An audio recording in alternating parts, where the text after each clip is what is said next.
What's good, guys? It is your boy Persona of Gaming with Persona, host of When Persona Speaks, host of When Persona Interviews, and host of What's Up PlayStation Podcast every Saturday morning at 11 a.m. And guys, ladies and gents, we have another exciting, very exciting episode for you guys and girls out there. We are on episode 7. We climbing in the numbers. I'm excited. I know my boy is excited, but before we do anything, I want to give a round of applause to the people in the chat, the people that watch this later, the people that will watch the upload and all these different things. I appreciate you. We appreciate you. You feel me? But like I said, we have another great episode, and it's funny. Before the episode started, we got some amazing news. But before we talk about that, I have to introduce the other host, the other half of What's Up PlayStation Podcast, the WUPS crew.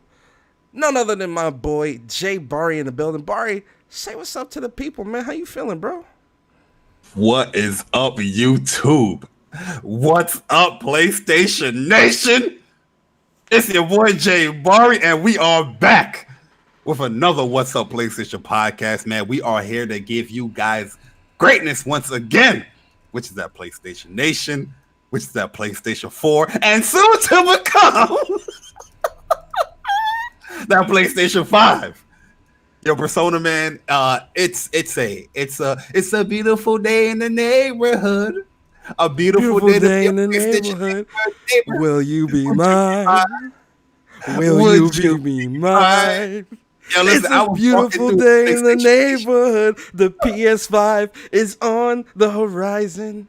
Will you be mine? Will you be mine? Will you be my neighbor? Be my neighbor. The PlayStation 5. Persona, I was walking through the PlayStation streets, the PlayStation Nation streets, and I mean, just throwing everybody the newspaper that the PlayStation podcast, PlayStation What's Up PlayStation podcast is going live at 11. So I'm throwing the people the newspaper. And then I get a tweet. I'm like, whoa, PlayStation, what are you doing on a Saturday morning? You didn't even want to wait till Monday. You said Saturday. Nah, we're going to get you guys excited. Enough with the VR news. We're going to get you excited now. Guys, I'm excited. I'm very excited too, man. But let's start the show. Yo. Shout out to my boy Bari, man. Like I said, man, we are here, man. And listen, that PlayStation news will be getting talked about. That's going to be a part of our topic. But just to give you guys a synopsis, a real quick sneak peek, PlayStation did announce and confirm that the next PlayStation 5 showcase will be September 16th, which is a Wednesday at 1 p.m. Pacific time, which is 4 p.m. Eastern Standard Time and 3 p.m. Central Time. Listen, guys, we're going to dive deep into that because now, you know why? Bari, you know why this is so good now? This is why, if you guys watched the podcast last week, right, Grumpy Persona was out. I was out. Grumpy Persona was there. And, and it's funny, too, because even all this week, this is a PlayStation podcast where we talk about PlayStation only. So anyway, this week I was grumpy because, no PlayStation 5 news, and Monday morning, PlayStation just shot all hopes of there being any type of news down with the whole PSVR article and was like, oh yeah, don't expect no PS5 news this week because, we're talking about VR. And I'm like, listen, I love VR PlayStation, but right now I don't care. I don't want to hear about no VR. You know what we want, man. Yeah, that's what I'm saying. Give me what I want. I don't know if you guys watch wrestling, but remember when Batista first came back to wrestling and he was talking to Triple H and Triple H was in the ring and he was at the entrance and he was like, give me what I want. That was me. That is me, right? All week, that was me. Give me what I want. I need you to give me what I want. So I was in a real grumpy mood this week with PlayStation. And don't get me twisted. I love PlayStation. PlayStation provides the best experiences. But I'm in a bad mood. I woke up this morning The first thing I did, I sent the article to Bari, even though I know Bari probably seen it already. And it's funny because like 5 seconds later, he sent it to me. So we both on the same page here, right? And I'm excited. My spirits is so happy this weekend. I mean, listen, I've been playing Avengers, so the weekend is already great. But now the weekend is gonna be even better, Bari, because now we got something to look forward to going into next week. Yo, Persona, can I sing a song? Of course, sing the song, bro. Can I sing a song real quick for all my JRPG fans out there? Oh, go ahead, man. Go ahead. When you walk away, you don't hear me say, please, oh baby, oh, simple and clean is the way that you're making me feel tonight. It's hard to let it go. That's how PlayStation got me, man. With a simple and clean blog article. But the way how they're making me feel this morning, I can't let it go, man. I can't let it go. I can't let it go, bro. I'm feeling good, man. I'm feeling like Ash Ketchum right now. After you want to be the very best. Yeah, I want to be the very best. I'm trying to play the very best, yo. But I promise, guys, we're going to go deeper into the PlayStation news during the topic towards the end of the show. Stick around for that. And again, shout out to everybody here, man. We appreciate y'all. We love y'all so much. Let's get into the show. They ain't hear you, Persona. They ain't hear you. They Listen, ready. stick around, guys, because that's going to be our topic as well. This PlayStation Showcase, giving our predictions, giving our thoughts. Now we can do the what ifs. Now we can do the what ifs. You know, now the what. This is when you have concrete information. This is when the what ifs can finally take place because we have concrete information. This is from the source.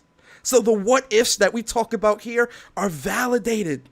You feel me, Bari? Do you agree? Yes. Okay. So with that being said, let's talk about the games that released this past week, Bari. Right? Let's talk about the games that released this past week, because over here in the PlayStation Nation, we all about the games, man. We all about playing the games and new experiences. So let's talk about what came out this week. So this week on PlayStation, we got Avicii Invector Encore Edition, Darkness Roller Coaster Anniversary Edition, Golf Zero, Kingdoms of Amalur Re-Reckoning, Necromunda Under Hive Wars, Akunoka Madness, Party Hard 2, RPG Maker MV, Takotan, The Suicide of Rachel Foster, which I was actually looking at a trailer for this. I actually might pick that up. That sounds a little dark, man. Deleveled, Hotshot Racing, Minoria, Tamarin, Tin and Kuna. What is this supposed to be, like a Lion King knockoff game? I gotta look at that trailer. Wintermore Tactics Club Wintermost Edition, Inertial Drift, The Truth, Vampire the Masquerade Shadows of New York, and Windbound. Oh, this is finally coming to PlayStation this week? Yeah. The Vampire game? Yeah, that came out on the 11th. That shit came out Friday. Oh, gotcha. Cool. Yeah. Okay. Yo, you know what's surprising that came out? The Avicii Invector. This game got teased for the longest, bro. I remember seeing this like a while back. Yeah, what conference that they showed that, but it's finally got shown. Yeah. So yeah, for me that I was gonna pick up that Kingdoms of Amalur because I never played that game before. I was looking at some gameplay of it. It looks pretty cool, but I'm like, I can't pull away from Avengers. Yeah, I can't pull away. Yeah, because I'm in the same boat because I really want to play the game. Yeah. But there's just so much right now because if I start that, you know what I mean, I'm going to be starting 13 Sentinel pretty much in a couple of weeks. So yeah, or the week after actually. It comes out the 21st, doesn't it, or something like that? 22nd. 22nd. Yeah. So that that it's a lot of games. But yo, for the Spotlight game, Bari, let us know, what is your Spotlight game for this week that you think that the people should check out, play, look into, keep an eye out for. And remember, guys, the Spotlight game that we give is not necessarily always has to be a game that we're playing. It could be a game that we're also keeping up with, and we think that you guys should check it out as well and look into it. So Bari, what's your spotlight game for the week? Yo, so my spotlight game this week is definitely Spellbreak. Um, Okay. so this game is pretty cool, man. Like you're using it's a battle royale game, but it's very very different. Because you're using like spells and stuff like that. Really really different flow of battle royale. There's a lot of action going on in the game as well. I accidentally was playing it on my secondary PlayStation account because I was playing like Streets of Rage 4 with my nephew, Mhm. and we was co-oping, and he was on my other account. But then I started Spellbreak. I was like, let me start Spellbreak so I can speak about this game, this Saturday. And honestly, I think a lot of people's gonna like it, man. It's pretty dope, man. It tickles that RPG, mage type, fancy, but it's also like a very competitive type game. You know what I mean? Like, so if you are competitive and you like RPGs and mages and different spells, and you can take different spells and fires, mix your spells and all. Yo, it's a pretty dope game, man. I'm definitely gonna stream it one of these days. Because I think people need to see what this game is looking like. It's pretty Yeah. cool, Yeah. Yeah. Um. and it's free to play too, by the way. Oh yes, it is. You can yeah, you can pick it up for free and play that. So if that's something that you're looking into, definitely pick that up for sure. I think I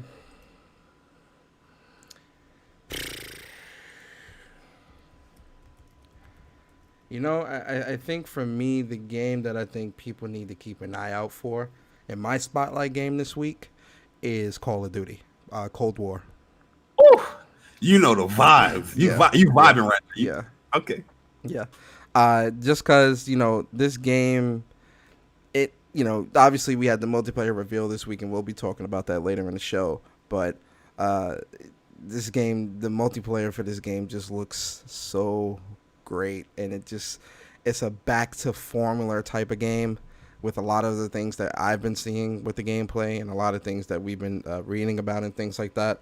But seeing it actually play out when watching some of the pros play and stuff like that, it just has me that much more excited just because, one, I love Call of Duty. Two, Modern Warfare was so bad that, it really broke my excitement with COD and broke, like, how much I enjoy CODs and stuff like that. Modern Warfare really kind of broke my spirits with that because of how bad Modern Warfare is. I always play Call of Duty throughout the entire year. This Call of Always. Duty is the very first COD that, one, I have not prestiged like at all, or I get to max level and then keep resetting it, and I'm not playing this Call of Duty. I have not played Trash. this COD for at least 4 months, 4 to 5 months. I don't play this game.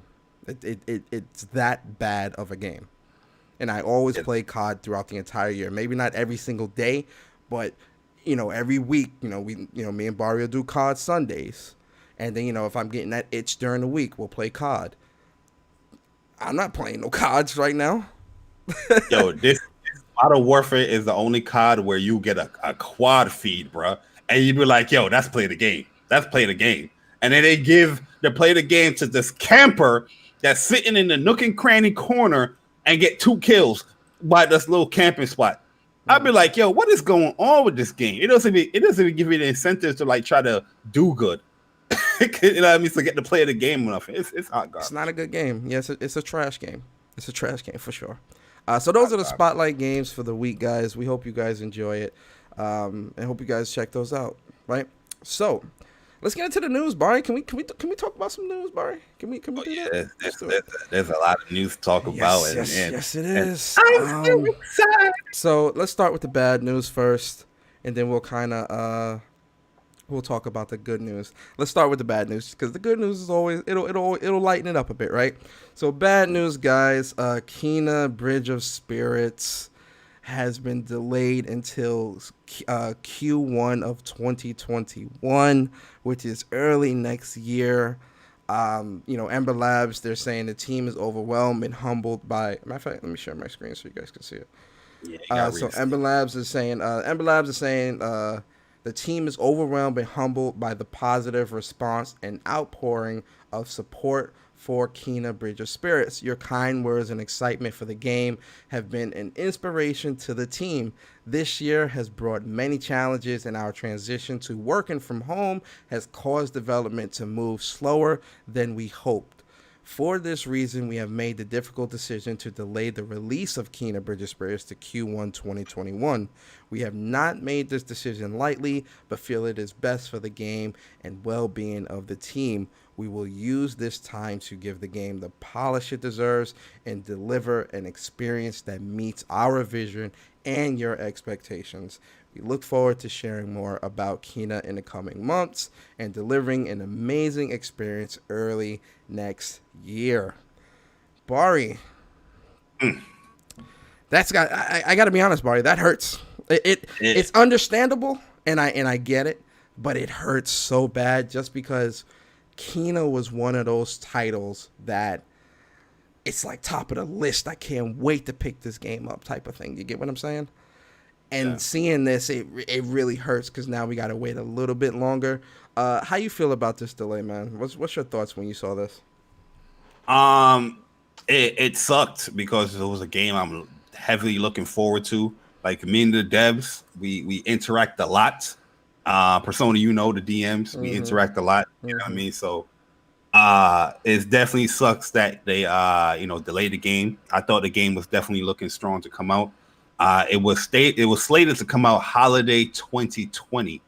If you look back here on their June 11th post when they did the PlayStation Showcase, it was like PS5 future of gaming, Kena Bridge of Spirits, Corrupt the World, and Unforgettable Adventure, Determined Spirit Guide, and You coming holiday 2020, available PS5, PS4, and the Epic Game Store.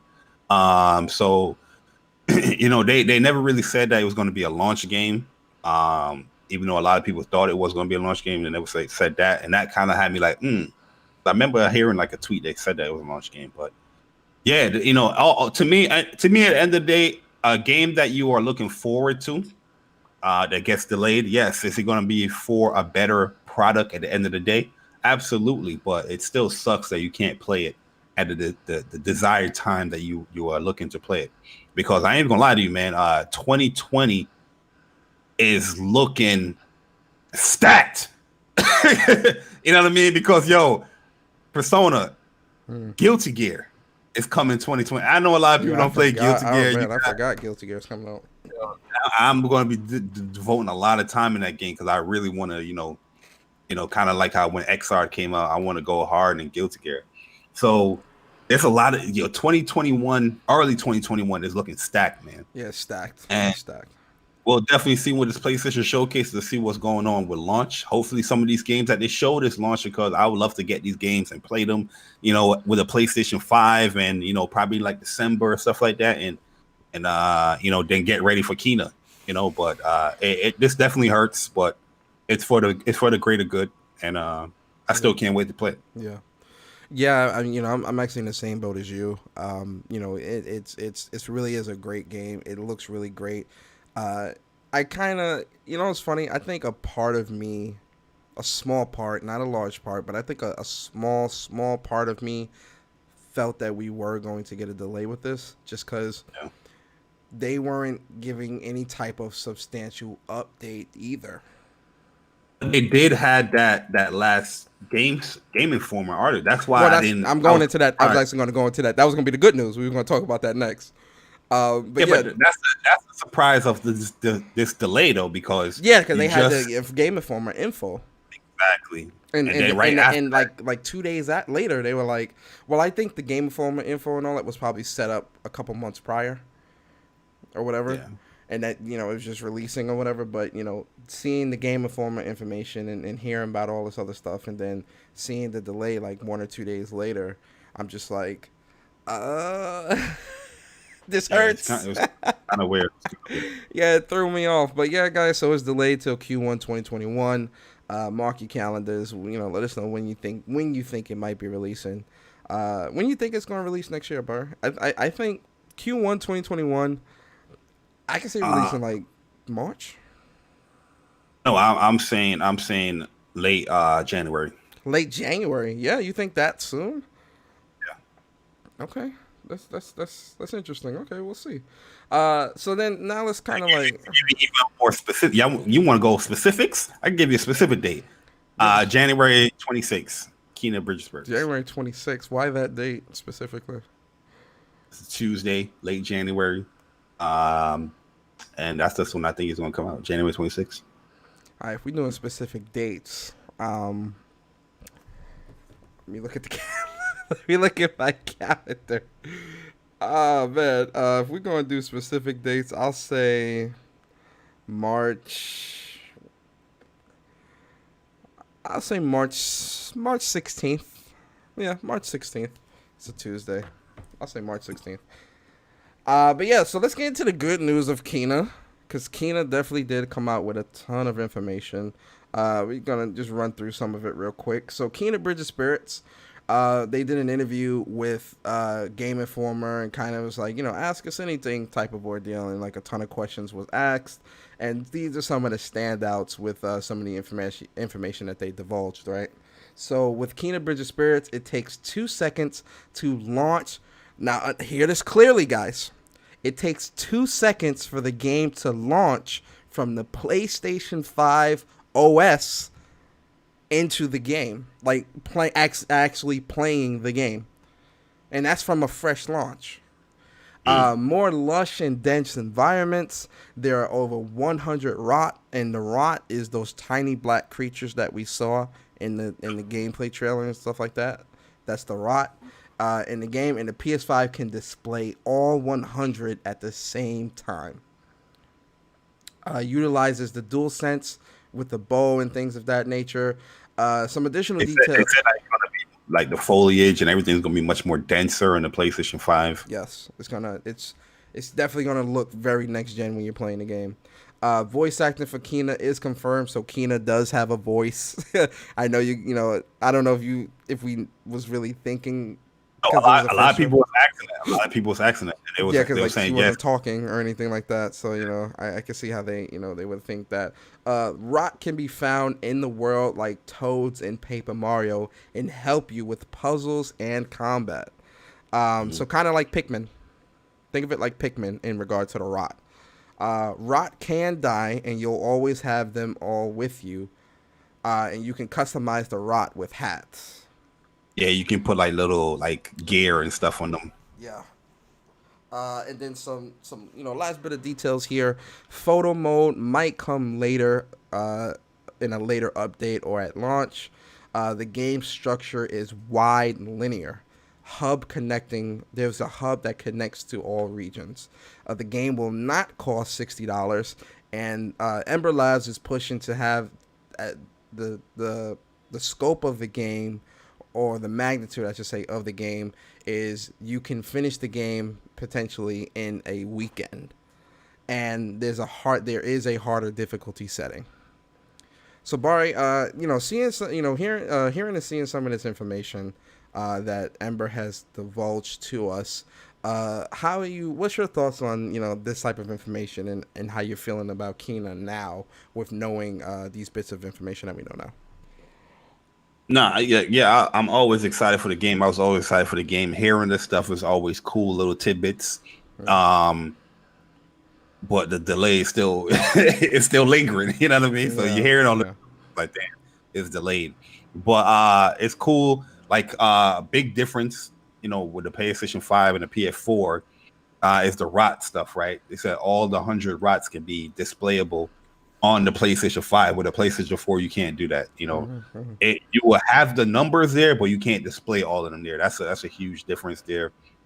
They didn't really get too much into graphics other than like foliage and denser environments and stuff like that, which I think they should have went into more detail with that. Yeah. But yeah, I'm still excited for this game, man. It's definitely a day one, and I still can't wait to play it. The game looks dope. They said that the combat is strong in the game, so that's something that instantly caught my eye from the trailer. Was like the little snippets of combat. Okay, remember we was doing a live trailer? It was like, all right, what is this? Okay, cool. And then it went to the combat. It was like, wait, hold up, this looks good. The combat, when we seen the trailer, the combat looked really good. She got a and very yeah, bow and yeah, arrow. and like the bow and arrow. And remember how like when she was about to shoot the bow and arrow or do like a charge shot or whatever, the screen would kind of get into like a theater type of mode. Like I like that. Like it felt, the gameplay felt very dynamic and not felt, but it looked very dynamic and it looked And it, alive. And that it's and what we beautiful. saw was captured on the PlayStation 5. So Yeah. that's that. And in terms of combat, I agree with you. Like I'm really big on combat and things like that, especially with games that revolve around this, that revolve around combat. It's very important. And with them, saying that combat is definitely going to be a big focus in this game. And again, looking at the trailer that we did see, definitely could see that that is going to be a big focus in this game. It's definitely really, really, really good to see, right? And seeing the game play out, it makes me want to play it even more. Like the first time I seen this game, and Bari, you was there. The first time I saw this game, I fell in love. I'm like, yo, I want this game. I cannot wait to play this game. You get what I'm saying? Instantly, it was like a love child, man. It's like, yo, this it's kind of those quirky looking games, like cartoon looking, but the production value of like how the characters look, the facial animations, the combat animations, it just look great. It's a beautiful looking game, man. And what I mean, that's what we want to see for next gen, man. These beautiful games. You know what I mean? I don't think it's nothing really changing as far as gameplay, but it's just a beautiful looking game. Hopefully the story is great. Hmm. You know what I mean? To pull people in. And hopefully it's just going to be a character that, becomes like this mascot, type of character. Yeah. The fact that it's not $60, they confirmed that, for you cheap gamers out there, that's good. Yeah, I Yeah, I mean, mean, especially, with them saying that it can be finished in a weekend potentially.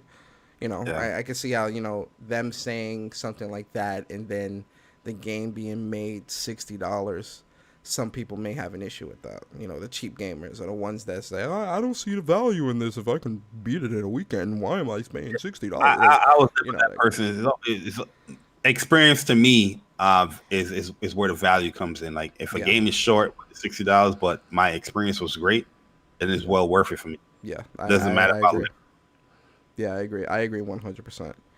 Um, okay, and cool. So them saying that you can finish it in a weekend. That means you probably know life in the game. You know what I mean? In a one not weekend. only So, that, but I think with a lot of developers, when they say these types of things, I don't think they're accounting for most people that will play it on easy to normal. yeah. 'Cause I feel like if you're playing on a harder difficulty, you might still finish it in a weekend, especially if you know life it. But you're definitely going to be dying on some parts, or some parts are going to be taking some getting used to and learning different boss fights and different, enemy ability types and how they fight and things like that. Especially if you're playing on hard difficulties. So I think when they say things like this, it's more so geared towards people that play on easy to normal. Would you agree? No, that's actual facts. That's not. That's what they equate for. I'm glad we're Or on the same page. yeah. That's not even like something. Do you agree? No, That's a that's fact. what it is. Yeah. Big facts. But all right, so that's the Kena news, guys. We're both sad about the delay, but we just gotta wait a little bit longer, and that's pretty much it. Hey, But Bari, you guys waiting for a PlayStation 5? You can wait for Kina. facts. Bad analogy. Okay. It was decent. I'll give you a couple points. You get 2 points for that. Not 5, 2 points. I take it. So Bari, a special game that's extremely popular and has been popular for some time is now getting VR support. Would you like to know what game that is, Bari? Yeah, let me know and the people. Minecraft. Minecraft is now confirmed to be getting VR support. Boy, oh boy. Oops. What happened? Oh no. I don't know what happened. The screen went away. I don't know why that happened. But yeah, so No, it's getting VR support. but at the end of the day, by the way, that's a dope ass wallpaper. Oh, you saw Um, it? yeah. Yo, shout out to I, My Hero I, I, Academia. I'm not interested in Minecraft, in any form or fashion. but it is a huge game on PlayStation, and the fact that it's getting VR support is huge. Yeah. This is a big update, yo. That is getting VR support for probably one of the most popular games out in gaming. This is one of those things that would turn the needle when it comes to PlayStation VR. Like a lot of people will buy into a PlayStation VR headset Mm-hmm. to play Minecraft, especially for their kids and stuff like that. Oh man, this is big news right here, man. Yeah. I'm not interested in it, but looking at some of the screenshots here and there, it looks pretty good. And this might even pull me to play Minecraft for a little bit, right? Really? Because I just want to, yeah, because I love VR, man. I got so much VR games, and not even funny. Like I just want to see how this world will be in VR, and the fact that it has it, it definitely intrigued me to this. You know what? Let me try this out. I'm not saying that I'm going to be fully, you know, you know, putting my time and day into the game like that, Mm. enriching the game. But I'm gonna definitely, foot dip a little bit to see how this thing is running. Foot dip. You know, yeah, I foot dip. Yeah, shout out to the foot dippers. Every time I hear you say foot dip, it reminds me of remember Marvel vs. Capcom 2 with Doctor Doom's like foot dive. Oh yeah, Doom. Yo, Doom is a beast. Yes. Yo, the chat went away a little bit, but yo, guys, hit the like button, share the stream out, man. Not a chat. Trust me, What's up? it's gonna be a crazy show today, guys. Trust. Facts. For me personally, I don't care for Minecraft. Never have, never will. And it being PSVR does not sway my opinion of Minecraft and my opinion of me not playing the game. Not in the slightest. Not at all. But I know that Minecraft is extremely popular out there, especially with the kids, with young adults and things of that nature. So this is good for those people, but for me personally, I'm good. I have no desire in any capacity to play to Not play at all. Minecraft. Not at all. Yeah, no, not at all. Not at all. Not in the slightest. It's a L. You feel me? It's a L. So yeah, that's that.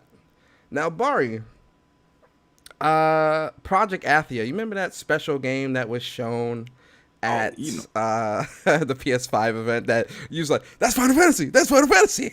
I don't think that's Final Fantasy. Bro, I almost stopped breathing right there. Like I was hyped, bro, because all the little rumors and all that stuff was hitting us, and then I saw that I was like, what? Yeah. But yeah, go ahead. I could imagine. But yeah, so Square Enix's upcoming project is Project Athia, and it's showcased this Lumina engine in a brand new technical showcase. So pretty much, they're showing the world and the Luminous engine world editor. They provided like a nice little showcase of that, which we're gonna have play in the background while we talk about this. So when you see something like this, right? One, this looks beautiful. Like this looks really, really beautiful, and I think them showing this is to let us know that this is definitely something that we can expect when we're playing Project Athia, whatever the game is. I don't think it's Final Fantasy. It could be. We don't know. But when you saw this, like, what were your thoughts seeing this? First of all, we know this game is being designed for PlayStation 5. So any of the stuff that we're seeing here, it's PlayStation 5 that they're probably, doing this editor for, or probably on a dev kit, similar to like how they showed Unreal Engine kind of thing. And this is beautiful. Look at this, bro. Yeah. This is beautiful right here, man. Yeah. But anybody that knows me, I'm a Square Enix fanboy. I support anything Square Enix, man. Even though I feel like some of their quality has dropped off a little bit. But at the end of the day is that I'm excited for this game. It's a new IP. We'll see if it turns into Final Fantasy. You never know, because they always had these code names and stuff like that. We just never know. But that was very impressive. Yeah. Looking at that, so I'm in awe. I'm in awe with that. Yeah, you raise a good point there, Bari. With the fact that Project Athia, they plastered that this is being designed for the PlayStation 5. Yeah. So seeing things like this with the world engine and world editors with the Luminous engine and all this, and it's surrounding anything Project Athia, I think it's safe to say that this is what we can expect to a degree. You know, and again, things can change. But this looks amazing. Yeah, it looks good, man. This looks amazing. You feel me? Like I'm a little speechless. As you can see, I can't wait for Project Athia, and you know I love Square Enix as well. I've loved Square Enix, Squeenix. Square Enix, SquareSoft, whatever you want to call them. I've been down with Square for almost 2 decades now, so you know I support what they do. You know, even though they put out that trash Final Fantasy 15. It's not trash. It's just not up to the standards of a Final Fantasy game. So then it's trash. Thank you. Story wise, it's not. It's trash, but you know, to each their own. Gameplay was amazing to me. Was good. Yes, no, yes, the gameplay was definitely amazing. But that's it. That's it. Okay, so you know that's Project Athia trailer. It's pretty cool. So Bari, how much do you think a gold PS5 would cost? About like 8,000, 10K. Jesus Christ. Yeah, you had to be that specific. You had to. You could have played around with the price a little bit. I mean, people want to play greatness. You gotta pay for that. You know what I mean? Yo, that's a fact, man. So apparently, what's this name of this place? Truly Exquisite. Truly exquisite. Yes. Exquisite. My bad. So apparently, officially titled the Special Limited Edition Luxury Edition. No, the Special Limited Luxury Edition. It's a gold-plated PS5. Will be available directly from Truly Exquisite, as well as a few luxury retailers around the world, but in extremely limited numbers. And there's also a platinum PS5 and rose gold PS5 up for grabs, in addition to a 24-karat gold version. What? That's rich people's junk right there, boy. Yo, this thing is... You see it, right? You seen it? Yeah, I seen it. Yeah. Yo, man. Is this available for pre-order? I don't believe this is available for pre-order yet. Yo, they say right here, live update. PS5 pre-orders for the Gold Edition console and its various incarnations are now live. What? Yo, anybody that's buying this, I'm sorry, but you are not even rich. You are a dumb ass because you ain't even see like the full console yet. But you out here pre-ordering a gold console. But you know what I mean? At least wait until September 16th. You know what I mean?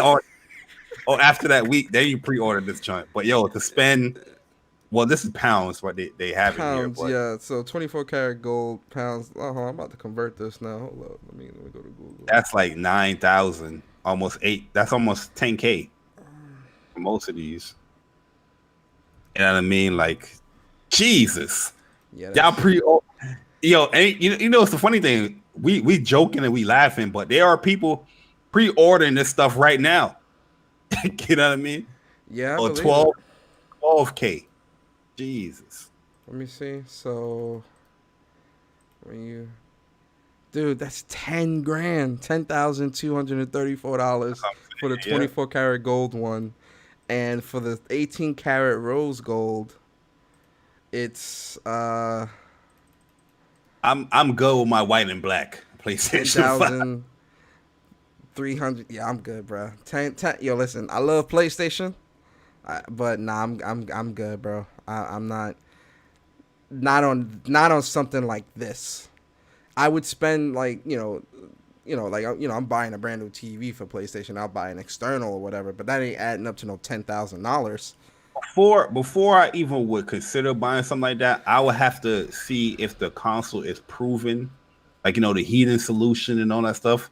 Like it will have to be out. Gold is heavy. Like gold is very heavy and weighty, and there's no ventilation with gold. Like I would be worried too. It's probably the plates that they golden out like that. Yeah, it's just the plates. It's the plates. So it's the plate of the PlayStation 5, not the internal parts or anything like that. So it's like a gold headset, gold controller, and all of that in the PlayStation 5 is gold. The plates on it. So like the white stuff. Pause. The PS5 will have to be out like at least 3 months, and everybody having it and it's good. Everything is running. I'd be like, if I was rich like that, I'd be like, yo, you know what? Somebody rich though. I was gonna say somebody rich. They just buying this just off of like whatever. Like like they millionaires. They rich. They gonna keep that in the box and they gonna be like, all right, I'm gonna. It's a collector's item. Because that would only appreciate with time because it's gold. Gold appreciates over time, not depreciates. It appreciates. So, that would be interesting. But yeah, so who's buying this gold PlayStation 5? Let us know. Let us know. Buy it. Send it to us so we can review it. Yeah. Possibly we'll send it back. Possibly. There is no guarantees of that. No guarantees. Yo, listen. Staying on the topic of PS5, PlayStation 5 box arts have definitely been revealed or emerged, I should say, from Amazon. Yo, you see this news right here, which is capable news, but at the end of the day, reason why Persona put this news on here because he was fishing for some PlayStation 5 news and didn't know about this event coming up. You know what I mean? I'm pretty sure if he had known about this event coming up, he would even post this article in this podcast today. But let's talk about it. Let's see some of this box art, man. Because this was prior to the news for today. So I feel like once you show them one box art, I'm good. Because at the end of the day, I'm digital, bro. So I don't really care about it. I don't care about it. I care, but it's interesting to see. So you see the Gran Turismo 7 potential, the Sackboy, Destruction All Stars, and the Returnal. This Returnal one looks fire, bro. I ain't gonna lie. The Sackboy one looks good too. Yeah, Sackboy looks good as well. Destruction All Star look good too. Yeah, they all look good. Like I'm not gonna say none of them look bad. They all look good, but I think that's like the perfect pick. Yeah, this Returnal is just I'm really really digging this Returnal a lot. And the game looks great anyway, but like you see all the broken mask and all this stuff. Yeah, I'm digging this a lot. How many times she died? Yeah, that's how many times she died. So she died a lot. She got fit. If you notice right here too, like this one isn't broken and it shows somebody else. Yeah, somebody like she's in there. seeing somebody, not in there, like as if she was looking at somebody else that was looking at her, and I guess she died. That might be a little tidbit, little Easter egg or something to like what's to come. What we might there might be like somebody else like a co-op or something, or we might be fighting somebody else. Like that might be the main villain or something like that. We don't know. She looking angry, bro. So it might be a villain. She looking upset. Yeah, she look angry. She she's definitely look angry. I'm digging it though. I'm digging it. What you think? Yeah, I'm digging it. Looks cool. I don't know how I feel about that little blotch of this real estate on that box though, man. That white blotch. Oh yeah, man. I don't like that. Yeah, I mean, I'm like, yo, bro. You need to put only on PlayStation back there or something. At least what they should have did is put the PlayStation Studios in that area. You know what I mean? Where that white blotches, and then the studio and whatever else he put at the bottom. But I don't know how I feel about that little white blotch, man. All y'all physical people, good luck with that, man. good luck showcasing that in your collection. Yeah.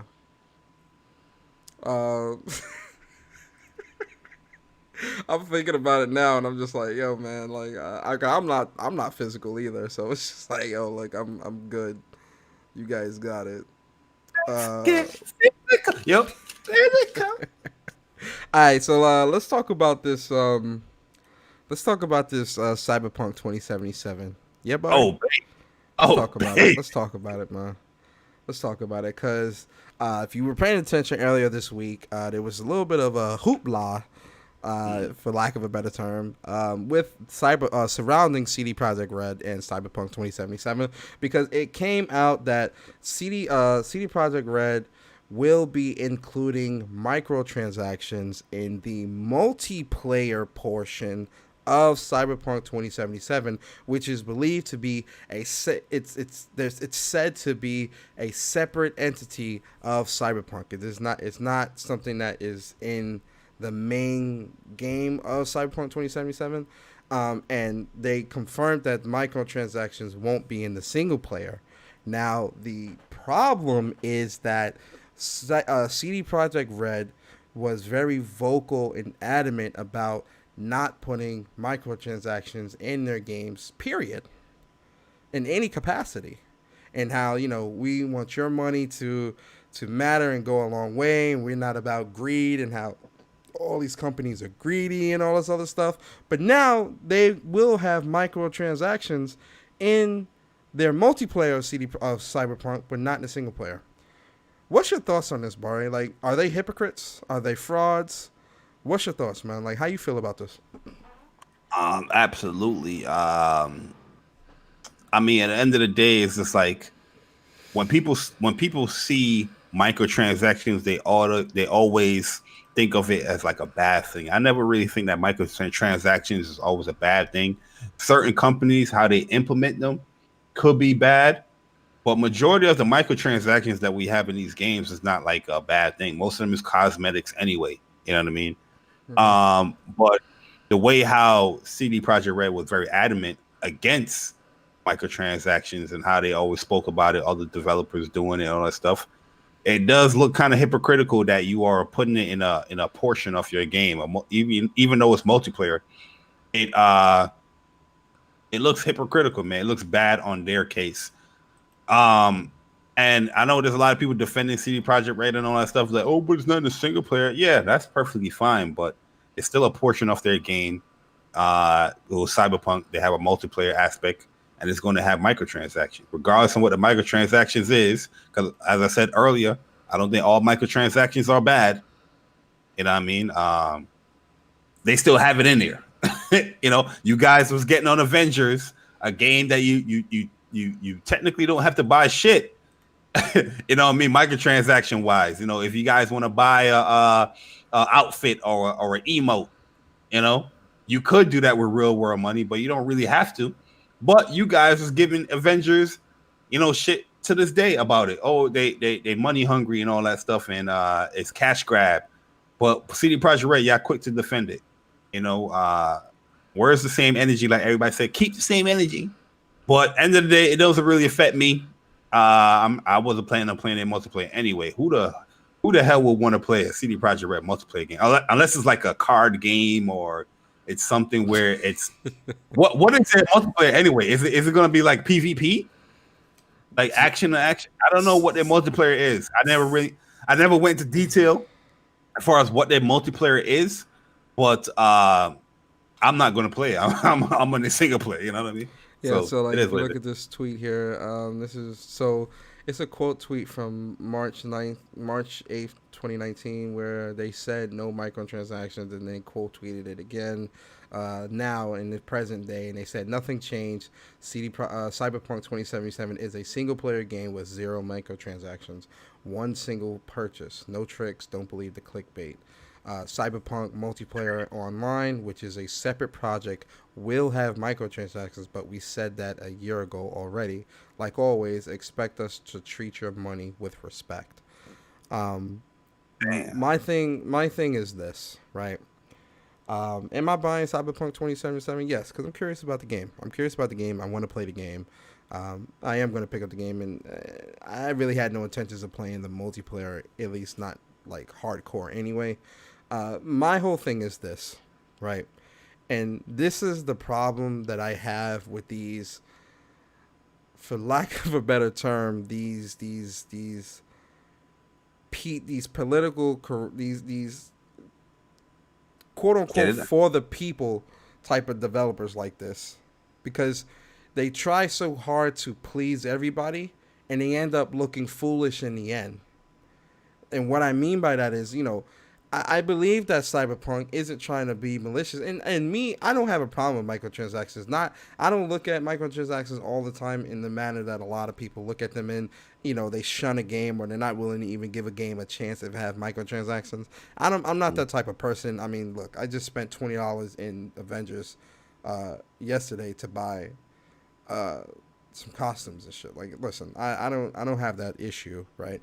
My issue with CD Projekt Red is the fact that you are so hardcore about you were so hardcore about no microtransactions, and no, we're not one of those bad developers. We're with you guys. We stand with you. We stand with you guys, buddy. We're with you.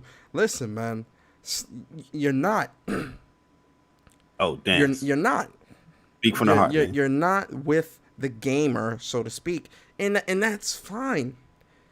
If you're trying to make great games and provide great experiences, that's perfectly fine. But stop trying. A lot of you developers need to stop trying to appear to be gamers' friends, because you're not. Stop trying to be this quote unquote pro consumer development when you can't. You can't be, bro, because you're not going to be pro consumer to everybody, and you end up going back on your word, and it looks 10 times worse. Now, did they say that they were going to have a multiplayer with microtransactions? Yes, they're saying they did. So, and they said that they told people a year ago. Fine, I'll give you that. But if you are going to go that route with something like that, there's no reason why you should be talking down to other companies that are also doing microtransactions in their games, regardless of how malicious or regardless of how heavy it might be. You're doing the same thing.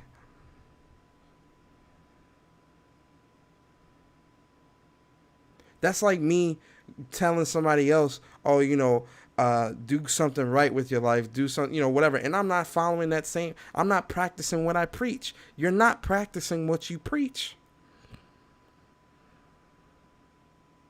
Hey, man. Not in any capacity. And listen, you're a company, you got to make money. You got to pay your developers. Everybody's got to get paid. Everybody's got families. I understand that. I get that. But don't sit here and try to come off as this pro-consumer company or development team when you're really not. Not with the way you're moving. You're going too far, Persona. Expect them to treat your money with respect. Man, stop that, bro. What the hell does that mean? What does that even mean? What does that I don't know. mean? I don't know what it means, but they what said it. What does that mean? Treat my money with respect. Treat my money with respect would be keeping my money in my pocket. If that's what you want to be real, that's how you treat my money with respect. I don't know what it means, but they said it. Okay, it's CD Projekt Red, and they respect you as a customer. They don't, and that's fine. You just got a grudge on CD Projekt Red. I don't know. I don't have a grudge, bro. What are you talking? Yo, stop! I don't have a grudge. I do. I personally do think that Witcher 3 is trash. I don't see. No, listen. I tried to play Witcher on multiple occasions. I cannot play this game, and I don't see the hype around this game. Honestly, I'm being honest. I don't see the excitement. The story is boring. I just can't get into this game personally. Then again, I prefer Japanese RPGs anyway. I'm not really big on playing a whole lot of Western RPGs. The ones I only truly play are Dragon Age, and that's really it. I played Oblivion back in the day, but that's really it. Same thing with Fallout and Mass Effect. And I think all that shit is trash to me. No, Mass Effect. Okay. Before I continue with Mass Effect, I only played Mass Effect Andromeda. I did not play any of the other Mass Effects. Now, playing Mass Effect Andromeda, it was okay, but I did not see the hype around that game or the hype around that series. But then again, I might have started at the bad series. Same thing with Fallout. With Fallout, I started at Fallout 4. I tried to play through the shit, and the first thing that came to my mind is, as much as people rag on graphics and games being built right and glitches and all this, I was amazed to see so many people love this broken ass game. That threw me off.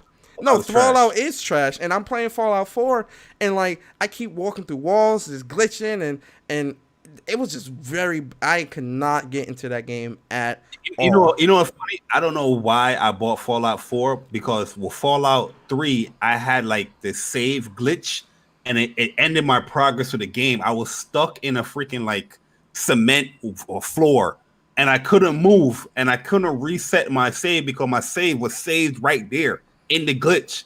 And I stopped playing that game. And then for some strange reason, I was like, you know what? Let me get Fallout 4 another go. And I was You just know like, what's so nah, bad bro. too? This is why I got sucked into the hype with Fallout 4.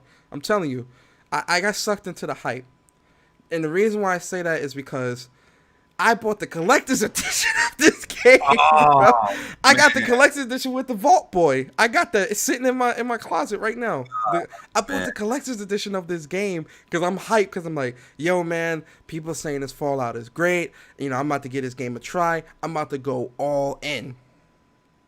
Oh, Right? man. And I'm playing this game, and I'm like, yo, this game is just not fun.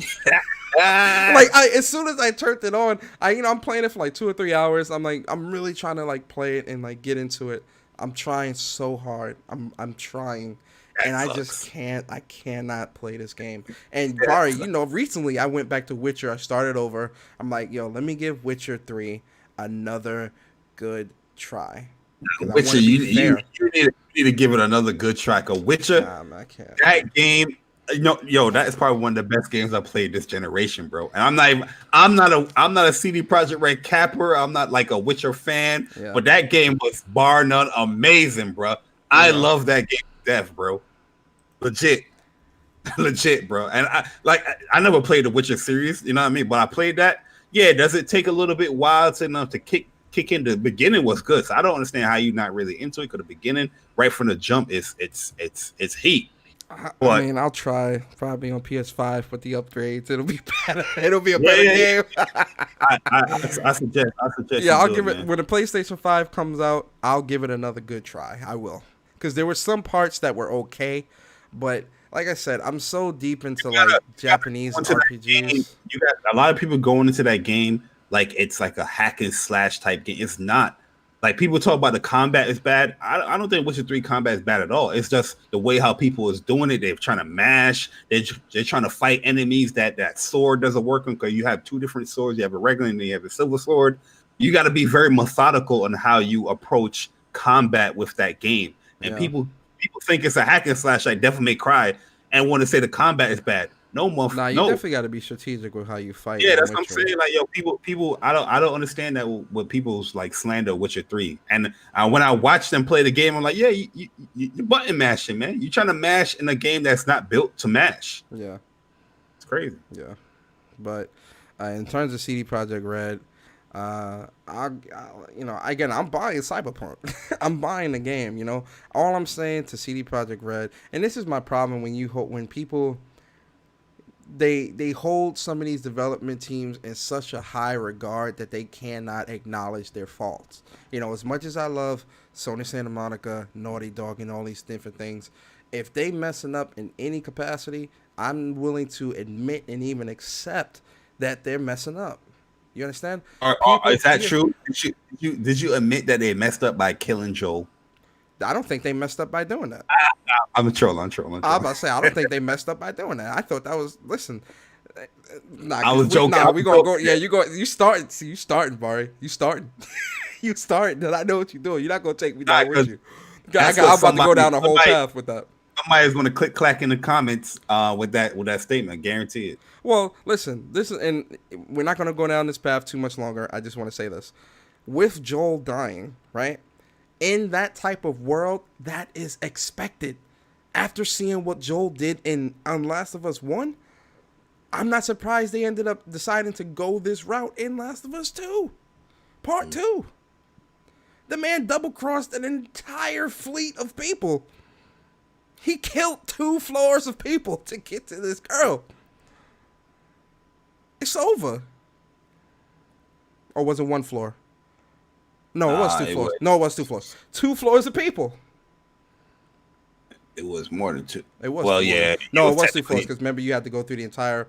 You had to go through the entire first floor of the hospital, not first floor of the hospital, but that first floor that you started on, and get through the double doors to get up the stairs. and then you had to Yeah. get through that second fleet. And once you got through that door, that was it.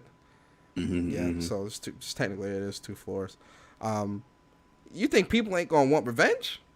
You thought those people were just NPCs that didn't have families and stuff? Come on, man, stop it. And as for CD Projekt Red, stop trying to be everybody's friend. Stop trying to be pro-consumer, man. Just create your game, do the work, and let the game speak for itself. If it's got microtransactions, so be it. Don't try to sit here and call out other developers and call out, oh yeah, we're not greedy, we're not doing this, we're not doing that, and you're doing exactly what these other companies are doing because you want to make money, and that is okay. You are a company. You are a business. You employ people that have health benefits and 401ks and all this other stuff that need to feed their families. I get it. Bari gets it. We all get it. But what makes it bad is that you try to absolve yourself of the things that other game development companies are doing, and you yourself are about to do the same thing. It doesn't matter if it's single player, multiplayer, or whatever. The fact of the matter is you are going down this route and doing the same thing. Stop it. Stop it. Like, stop. Okay, let's move on. That's all I wanted to say. Bari. Yes, sir. Let's talk about that Call of Duty. Yes, sir. Call of Duty. Oh, the vibes, man. So, if you were living under a rock, Call of Duty had their Treyarch Call of Duty had their multiplayer reveal this week with Call of Duty Black Ops Cold War. I think the multiplayer reveal was amazing, and they gave us a ton of information. Bari, I need you to talk to us, bro. As a COD god. Because we COD gods out here, you understand? Especially when it comes to the Treyarch CODs. As a COD god. Talk to us, man. Let us know what's good. Foremost, I gotta let people know I'm cooking in this game. From what I'm seeing with the gameplay and all that, I'm cooking in this game. You know what I mean? The fact of one big thing we gotta talk about before we get into anything, right? We can get into the maps and the gameplay and the ADS and the sprint outs and all that. One huge major change that happened here. A lot of things is coming back that we love from older CODs, but this is a big change that is coming to Black Ops Cold War, and that is how score streaks are being done. Score streaks are definitely returning, but there's a huge change when it comes to it. The new system, you earn score is kept throughout death. So when you die, you are still keeping that score that you have. So pretty much, if you guys play World War II or older CODs, when you pick like not the assault kill streaks, but the support kill streaks, where you keep your score so you can earn those kill streaks or score streaks. Where requisitions was like a perk you could use in World War II, where when you die, you kept your score, so you can pretty much call in whatever streaks, even though when you die. The caveat here is what they're doing is that the score streaks, they cost a lot to a lot of score. You have to earn a lot of score points. So a simple spy plane is 3,000 points, which on a kill in specific modes, you're getting like 50 to 100 points. So if you look at 3,000 points and then you say it's 100 score per kill, that's a lot of kills you're going to have just killing a person. So this is the caveat that they have, is that when you are on a kill streak, you get in these multipliers towards your score points. So it's something that it's a weird addition, but I can still see it that it's not like it's going to be spammy, because how much points some of these score streaks are, I doubt that majority of the people is going to be getting like that. But if you are like in a good streak, you're going to be earning those things very, very quickly. And my thing is, my worrisome is that for the good players, you're going to constantly earn these things regardless. You're not dying. If you die, you're still going to earn a score. You're going to earn these things. The score streaks do have a cooldown point though. So if you just call in a spy plane, you die, you get like the score to get like another spy plane. but your spy plane probably still up or something. You're still on that cooldown, so you have to wait till the cooldown is down before you can call in another, score streak or whatnot. So that's for them to, I guess, to balance out all the score streaks out there. So that's a big change to me. That's probably the biggest change in my opinion with this COD. But the older things that I'm loving what I saw. The sprint out time is snappy. The ADS is snappy. The slide looks really, really good. The jump shot in his back, because I'm a avid jump shotter. I have to admit, the time to kill is not as high as Black Ops 4. It's slightly lower, which is cool. And that people don't understand that having a good time to kill that's not so quick, it levels out the good from the bad, because now it's definitely going to come to skill when it comes to gun engagements, not just, oh, I got lucky because I'm using the M4 gun and this thing has a high fire rate and good power. You know what I mean? Like with Modern Warfare, the time to kill was so quick is that even if you got the jump on somebody that's camping or whatnot, they can still mow you down with regardless of what skill they have. The time to kill is just way too fast for you to react or to you to do anything. If somebody's got their eyes and aims on you, they shooting, they knocking you down. But in like Treyarch games like Black Ops 4, which the time to kill was long, but it definitely separated the good from the bad, because even though somebody might have that first shot on you, you can still maneuver around. Like you can get around, like, oh, you can strafe. Strafing is gonna be back. Persona, you know what I mean? Where if you have that skill to strafe, if you have that skill to jump shot, to prone, you can still have the upper advantage of somebody because you learned those little skills that you have between playing Call of Duty throughout the years, where this Jimmy 2 left feet can't just be aiming, can't just be ADS, and it's like, oh, got you, because the time to kill so quick. That's a huge change. People don't understand, but that's a huge change. Yeah. But yeah, I'm super excited, man. The maps look good. I was definitely worried about the maps at before, because what they were showing combat arms, which is their ground war. So that is their big battle. And that's a 12v12. Yeah, that's their big battle stuff. And I was like, damn, why are they showing these vehicles and all this stuff, man? That's a little too big. But then when they start showing like the TDM and the kill confirm and the 6v6 domination, those maps that they were showing, they had a much smaller scale, which is cool. And I'm with that, man. And the maps look great. It looks great to me, in my One opinion, that stood out to me too was this game mode called Fire Team. And they say that Fire Team is a new 40-player category of Black Ops multiplayer with up to 10 teams of 4, where the action is centered around not just the operators in the field, but also the environment they battle in. This first available Fire Team game mode is called Dirt Bomb, which will have more information as we get closer to launch. So, I'm actually gonna want to try out that mode as well, because that actually sounds pretty dope. Yeah, it sounds good to me, because like you said, they're separating teams of 10 and 4. So that's going to be like a small, like, collective team, but you got to work against other teams. It kind of remind me of how MAG was. Remember, if you played MAG on PS3, you had all, because MAG was like 100v100, but it was also separated in subsections with your team. Yeah, so you can communicate with just that direct team. But if we also look at some of the movement, right? So signature combat, initial gameplay information, right? So they give you kind of a quick synopsis down here, and Bari kind of broke it down, but I just want to read off the official of what they're talking about. So sprint takeoff. One of the biggest issues with Modern Warfare is the fact that when you sprint out, the sprint out is so clunky, and it's not a true sprint.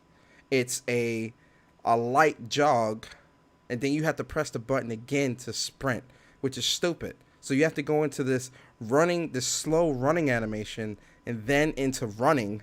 I mean, you got to go into like this slow jogging animation, then you go into running. So you're like building, it's momentum based, which is so stupid. Like Modern Warfare just did so many things so wrong with that game.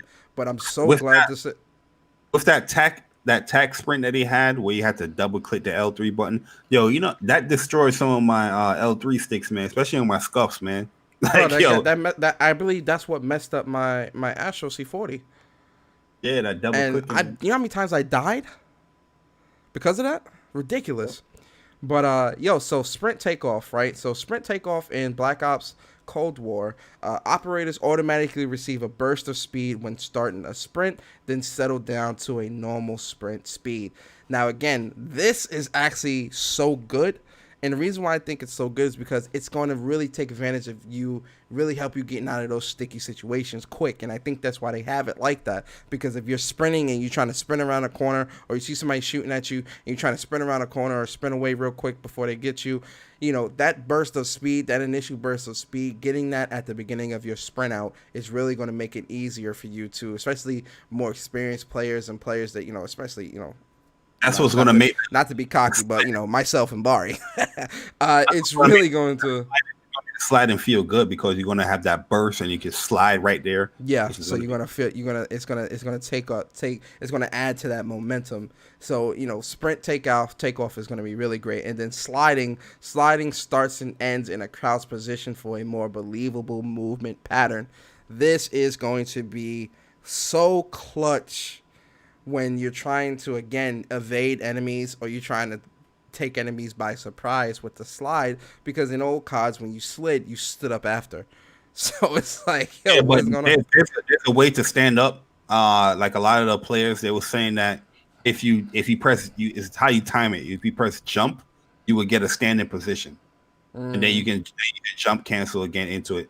But if you just slide, you're going to be in a crouching position. Yeah. So you can cancel it into how you want to do it, but it takes some extra step to do it. Now, footstep control. This is probably the one of, if not the most important for me personally, because, again, to compare it to Call of Duty Modern Warfare 2019, the footsteps in that game were so bad, so loud, so clunky that it did not, like, you could not sneak, you couldn't do anything. You couldn't move. You realistically couldn't move around the map because it was so loud. People would hear you a mile away. One thing is so scary about the footsteps is that because you hear your teammates' steps too. So you like, yo, say you're chilling and you hearing all these steps. It's like your teammates' steps. You don't know if it's an enemy next to you.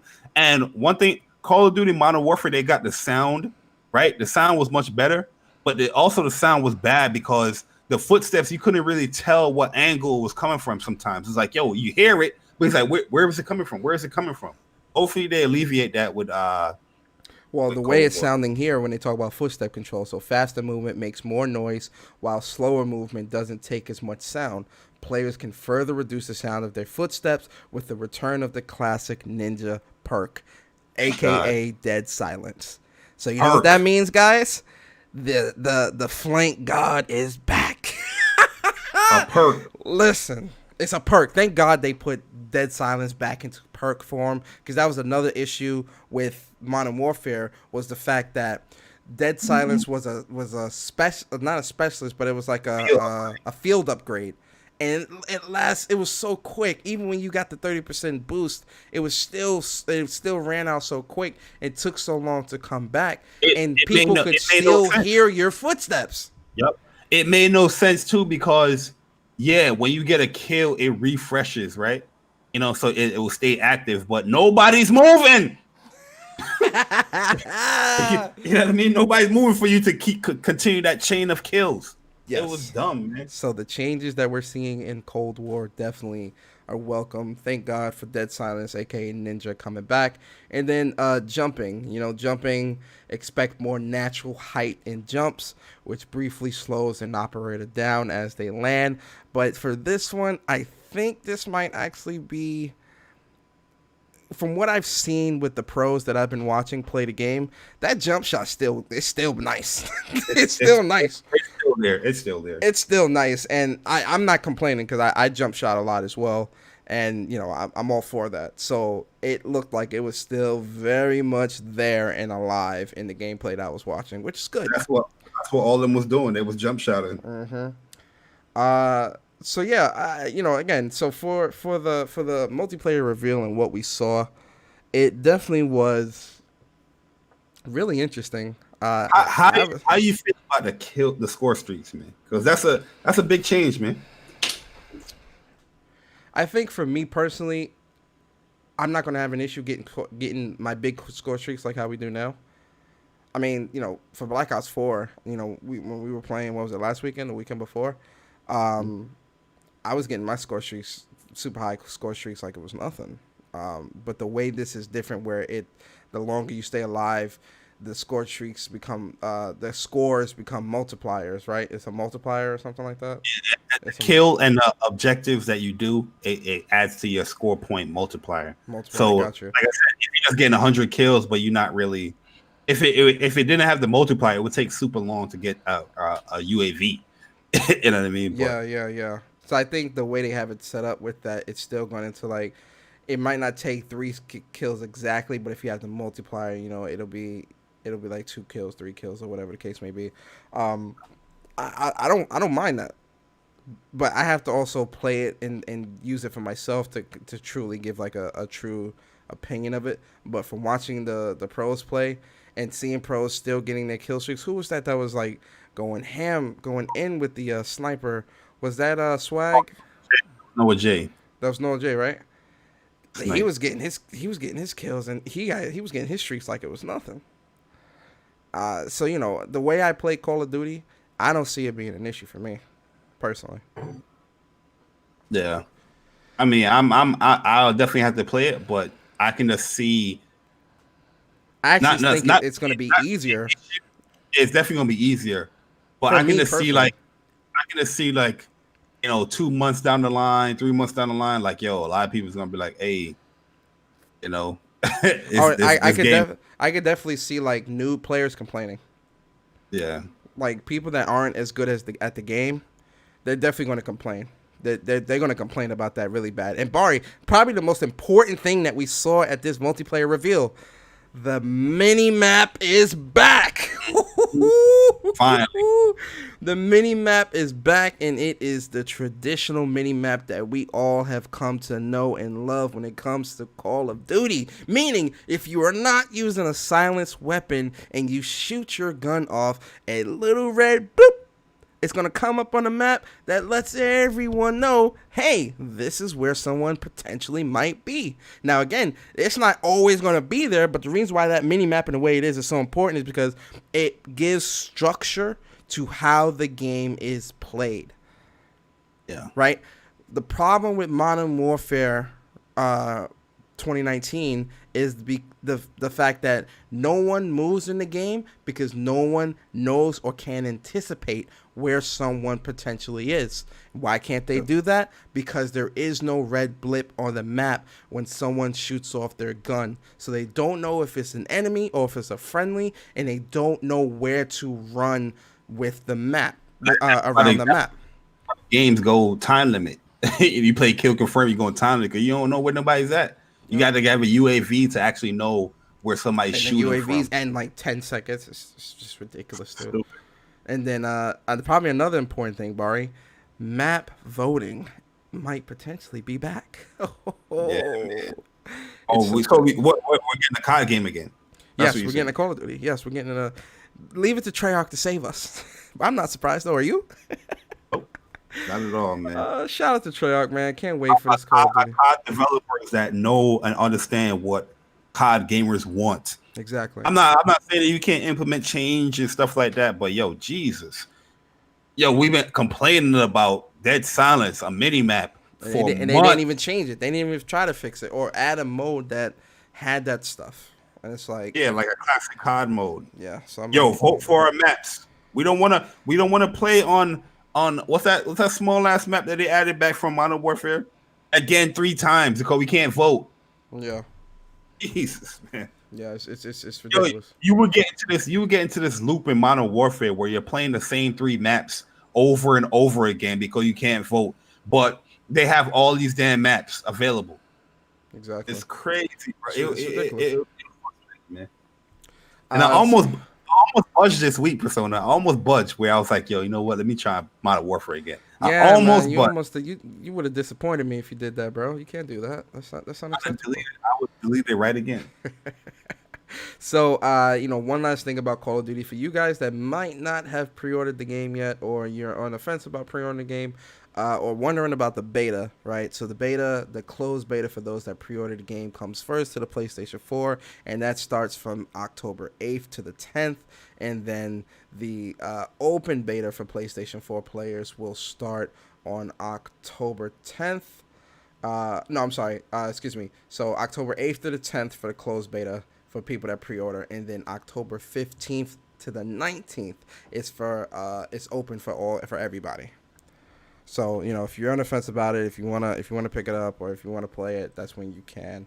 And that's it with that. Bari, let's talk about a L for the week, right? L for the week. Let's talk about the L for the week. That might be a new segment too. L of the week. That'd be a dope segment. L of the week. So the L of this week is that Ubisoft Forward. Oh, baby.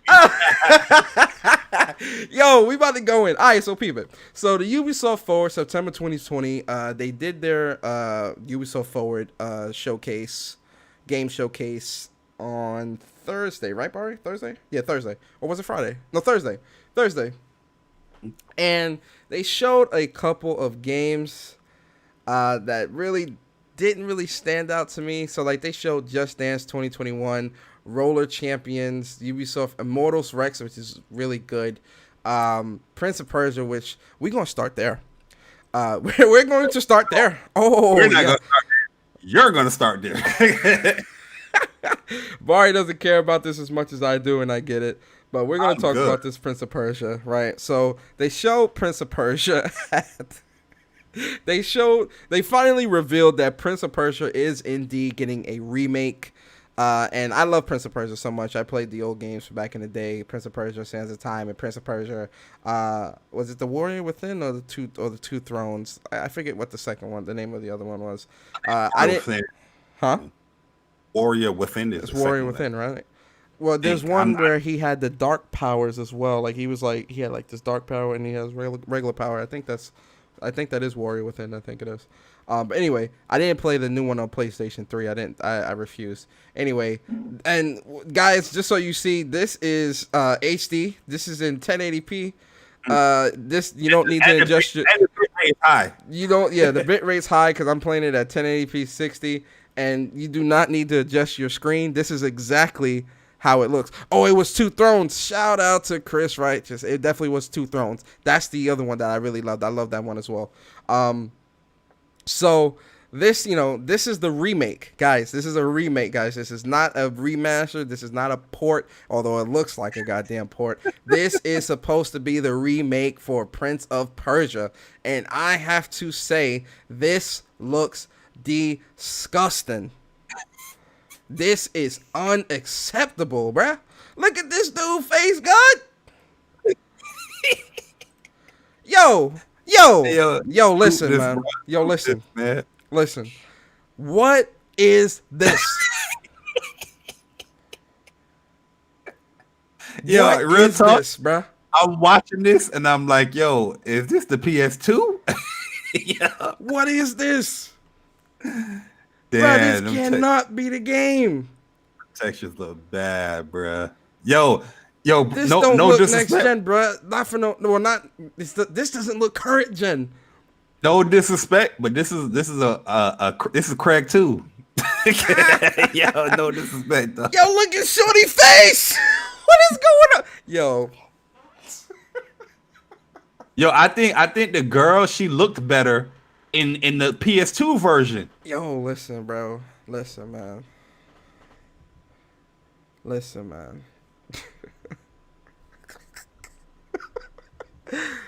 I That's laziness at its finest, right there, man. Bro. I'm sorry. I'm look at the hand. Look at the hand. Yo, ain't nobody's skin that damn smooth, bro. What is going on? I mean, she got the cocoa butter on her skin, bro. Yo, man, she got the baby oil. What's funny, man? I'm still gonna pick this up, man. Nah, man. Yo, stop it, bro. Yo, that's the problem with gamers nowadays, man. Like, I don't know if I'm gonna pick it up or not. There comes a time and place where you're gonna have to be like, yo, I can't support this, man, because yo, it's not up to your standards. Yeah. This is not up to the standards of what a PS4 game should be looking like. Yeah. I'm sorry. No, you're right. Like, yo, you're right. I'm watching this trailer, bro, and I'm like, yo, this is a PS2 game. It is. You're right. Look at Shorty. Bruh. Come on, man. Yo. Look at that thing, yo. I'm not picking this up, man. I'm not Look picking at this up. Looking like a Kardashian. I'm not picking this up, bro. Yo, She looking like a he's supposed Kardashian to before he's the supposed to surgery. look like this. I thought Buddy was gonna look like this. You feel me? Look at this little artwork piece right here, bro. That doesn't even look good, in my opinion. It doesn't. It looks better than what we saw in the trailer. It looks ashy, bro. It looks ashy. Like, yo, no disrespect to all the people that love Prince of Persia. But yo, when I saw the leaks, right, I was like, damn, that's some low res stuff right there. Like, hopefully it looks better when they showed it, if it does get shown. And yo, this is the first time where the leak footage looks exactly like the official footage. Yeah, I was like, yeah, that, bro. Come on, man. Come on, man. I'm sorry. man. Yo, listen. All right, let's And get our you just said 5 minutes ago, you still gonna support that. Nah, I'm not picking it up. I'm not. Honestly, I'm not. Dead ass. I'm not. Come on. I'm not picking it up. I'm not picking it up. Honestly. Come on. This looks really bad. I'm actually really disappointed because when you look at other remakes, Final Fantasy VII, I'm trying to think of Crash Bandicoot, Spyro. Those are cartoony. Spyro and Crash. Those are cartoony games that they're getting a remake and they look miles better. Yeah, this ain't Resident Evil. Like, those are remakes. This don't. RE2. Yeah, RE2 looks amazing. RE2 looks amazing. This ain't no remake, man. Right. Hey, yo, you know what's the funny thing? This is Shadow of coming late. Colossus, exactly. Demon Souls. This is coming late in the generation. Why is the game looking like this? I hate to say it, man, Bro, but I think Ubisoft is Persona. They This game not no AAA developers no more, bruh. This game doesn't even look better than The Last of Us on PS3. Nah, it doesn't. Heck, it doesn't even look better than Uncharted 2 on a PS3. Look at this section here. Hold up. Somebody had pointed this out on all right, so look at this section here. The same the same NPCs are repeated in the background. Why my man got the creepy look though? Why he got the creepy look in the back? The dude to the left. I don't know what's going. Yeah, I see it right. He got the creepy look. Like, he eyeing something. What he eyeing over there? But he got his eyes on some chicken. The NPCs are like replicated here, like repeated. They're not, there's no. It's not on the SSD. Jesus, and then look how. Yo, the PS2 game looks better than this, bro. Jesus Christ, man. It just isn't. It just isn't good. It's not good. Oh, what they're saying is that it's the same NPC? Oh, yeah. Same NPC repeated. Okay. Medieval, tons of other remakes that look better than this. Honestly, I'm very disappointed in seeing stuff like this. It further, Ubisoft is one of those studios that I was still trying to give a chance to. One of those publishers that I was still trying to give a chance to, but realistically, they're slowly going into that EA. The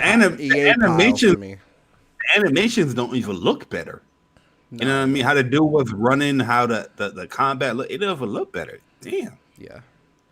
They're going into, Ubisoft is slowly going into the EA pile for me, man. Like, why Ubisoft did that to that girl, man? They put that girl on the screen. It was like, yeah, I'm in charge of the remake.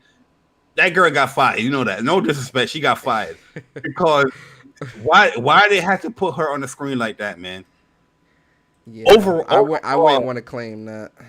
Yeah, I'm not claiming that. Yo, she was smiling and everything. He's like, yeah, I'm so excited. And yeah, you're so excited, you about to lose your job. You know what I mean?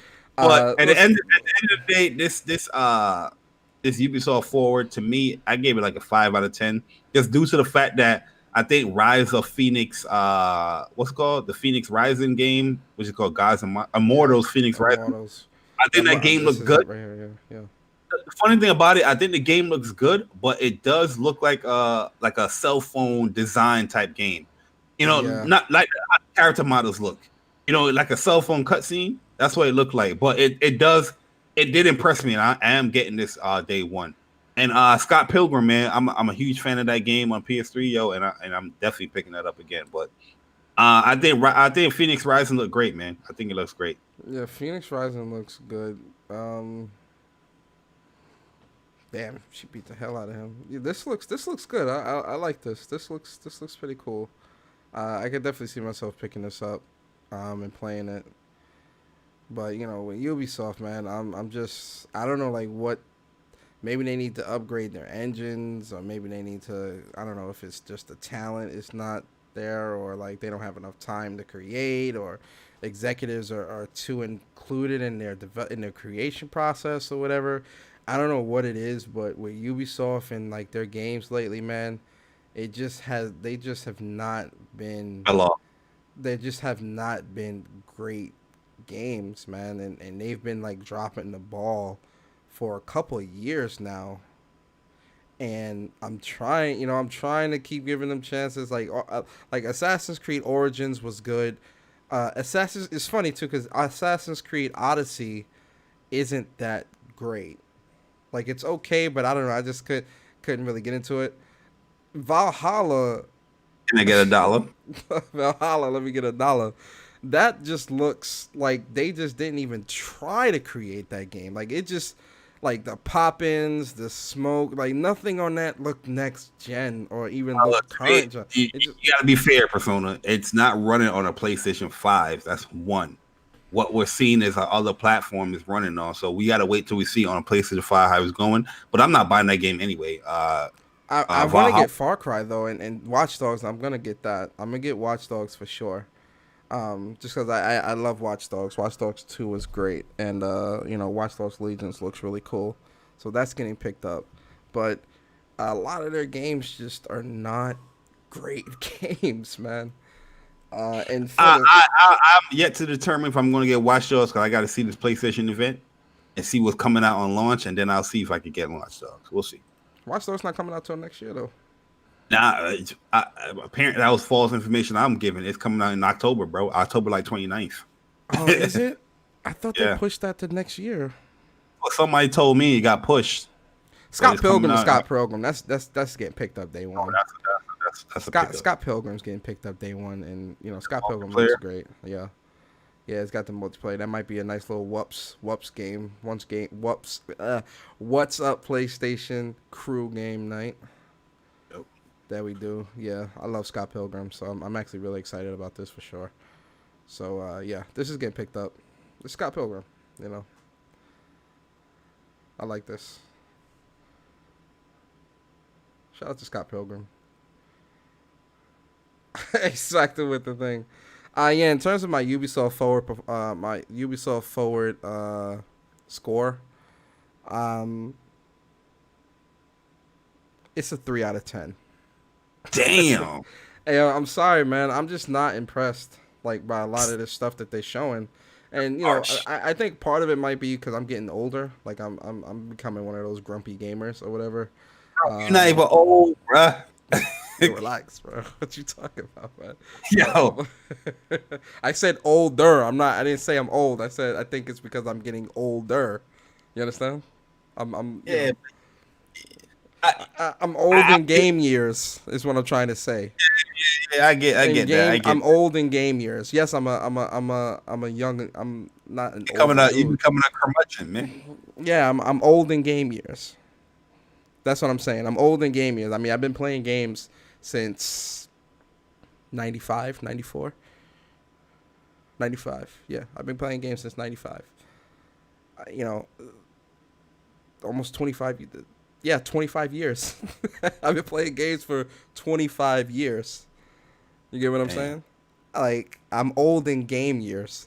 Where gaming was and where gaming is headed and where it's at now. What a lot of these companies are showing or doing, I'm getting seen. Yo, listen. What I'm saying is where gaming has gone and where it's currently going, and like the things that they're doing and all this other type of stuff. Like I'm not as impressed anymore.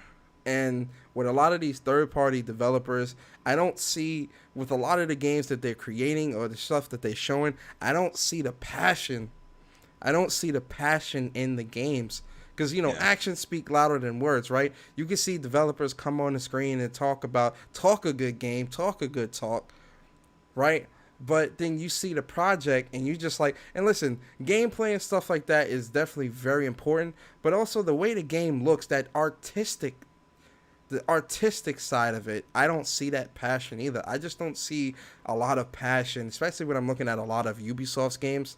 I don't see the developers putting their passion, like I don't see these developers putting 100% of their passion into the games. And for me, I'm not trying to waste money or time playing things that you're not passionate about making. And it doesn't come off like that. And I hate to use PlayStation as the example, but we have to in this regard. When you look at PlayStation's developers, their games, and the things that they're creating, you see the passion through the work. Yeah. You see that passion through the work. I don't see that with Ubisoft's games. I don't see that with a lot of these developers. When it comes to Ubisoft, I feel like they're just trying to make the status quo, especially when it comes to this generation. I feel like Ubisoft they got these check marks and it's like, yo, here's what the game's gonna be, here's what it's gonna implement. Check these things off. Oh, what's cool? What's a trend? Oh, let's put that in there. Check that off. It's nothing really bringing anything new or anything kind of like, you know, like being different. In my opinion, all the games is just the samey, and they're just hitting these check marks. Mm-hmm. But I didn't give it a 3 out of 10. I gave it a 5 out of 10 because I did like the presentation. Nice. That's why. No, because you're just looking at it from a gaming standpoint, like that's the games alone. But I'm just looking at it as a show overall. Like the presentation of the show was pretty good. You know what I mean? Just how the games flow, how they went to talking in games and all that. It was pretty good. The showing wasn't strong as far as what games was shown, but the presentation was good. And plus, they showed 2 games that I'm interested in that's going to get a day one buy from me. You know that's they disrespect Sam Fisher.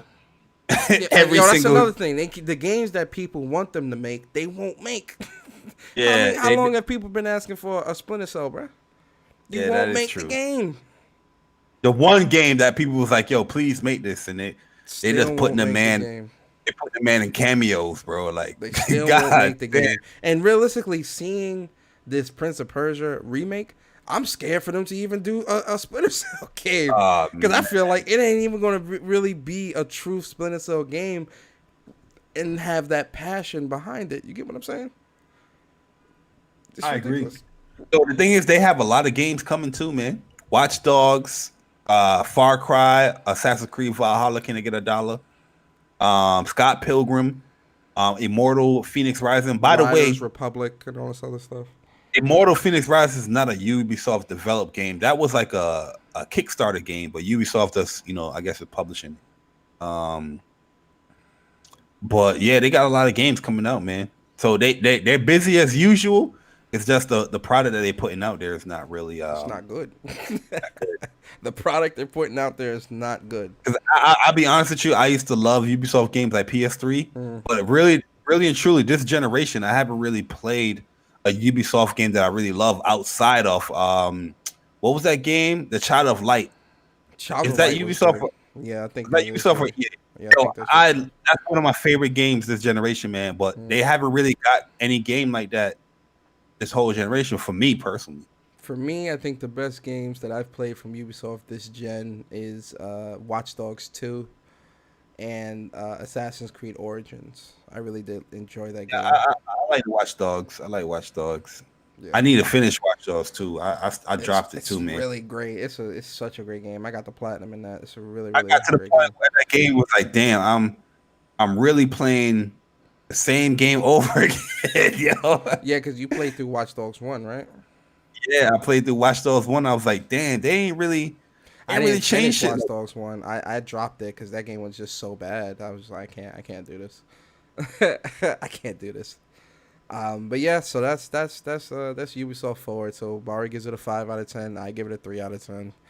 I didn't play Rainbow Six actually. Yeah, I have that game. I have still yet to Played, download. yeah, I haven't played that joint. Honestly, I got that really have game. no desire to, either because like those type of super team heavy games, man, you always get paired with idiots, and I just. And the thing is with those games, if you wasn't in there from the beginning, like you don't know the meta. Yeah, you trying to learn the meta right now. Everybody already know the meta and all that stuff. It's not gonna be you're gonna get scraped. Yeah, you getting scraped. I got that game for $12 on the sale. I haven't downloaded it yet, bro. I haven't downloaded it yet. Yeah. All right, man. So we are in. Bari, where are we at? We are in the topic. Oh, baby. We are in the topic portion of this show. What does that mean? That means we got some things to talk about. And ladies and gents. Yo, you should do this.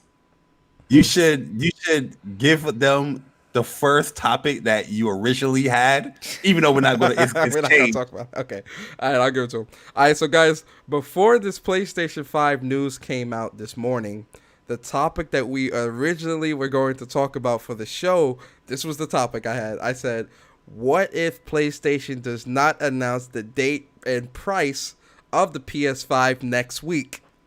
Right? Now, we can still kind of play around with that topic, because that could potentially happen. Realistically. Now, I doubt it will at this point, especially seeing the thing. But if we can play around with that topic if you want. Nah, let's not do that. But PlayStation, they bag, they cocky right now. Yeah, they cocky. We got cocky PlayStation. They having a whole showcase. This is not just a tweet. This is an entire showcase. This is a showcase. Wait, hold on, Bari. Hold on. I need you to get hype. Get hype, Bari. I need you to get hype, bro. We about to talk about the PlayStation. What did you just do? That's me getting hype, man. That man just grunted. All right, so we're not going to talk about that topic, obviously, just because that obviously PlayStation released some crazy news this week. But I do want us to watch the quick video real quick that they put out, just because it's just so elegant, man. It's just so elegant. Simple and let's watch this real quick. You hear the music? Oh, I can't wait.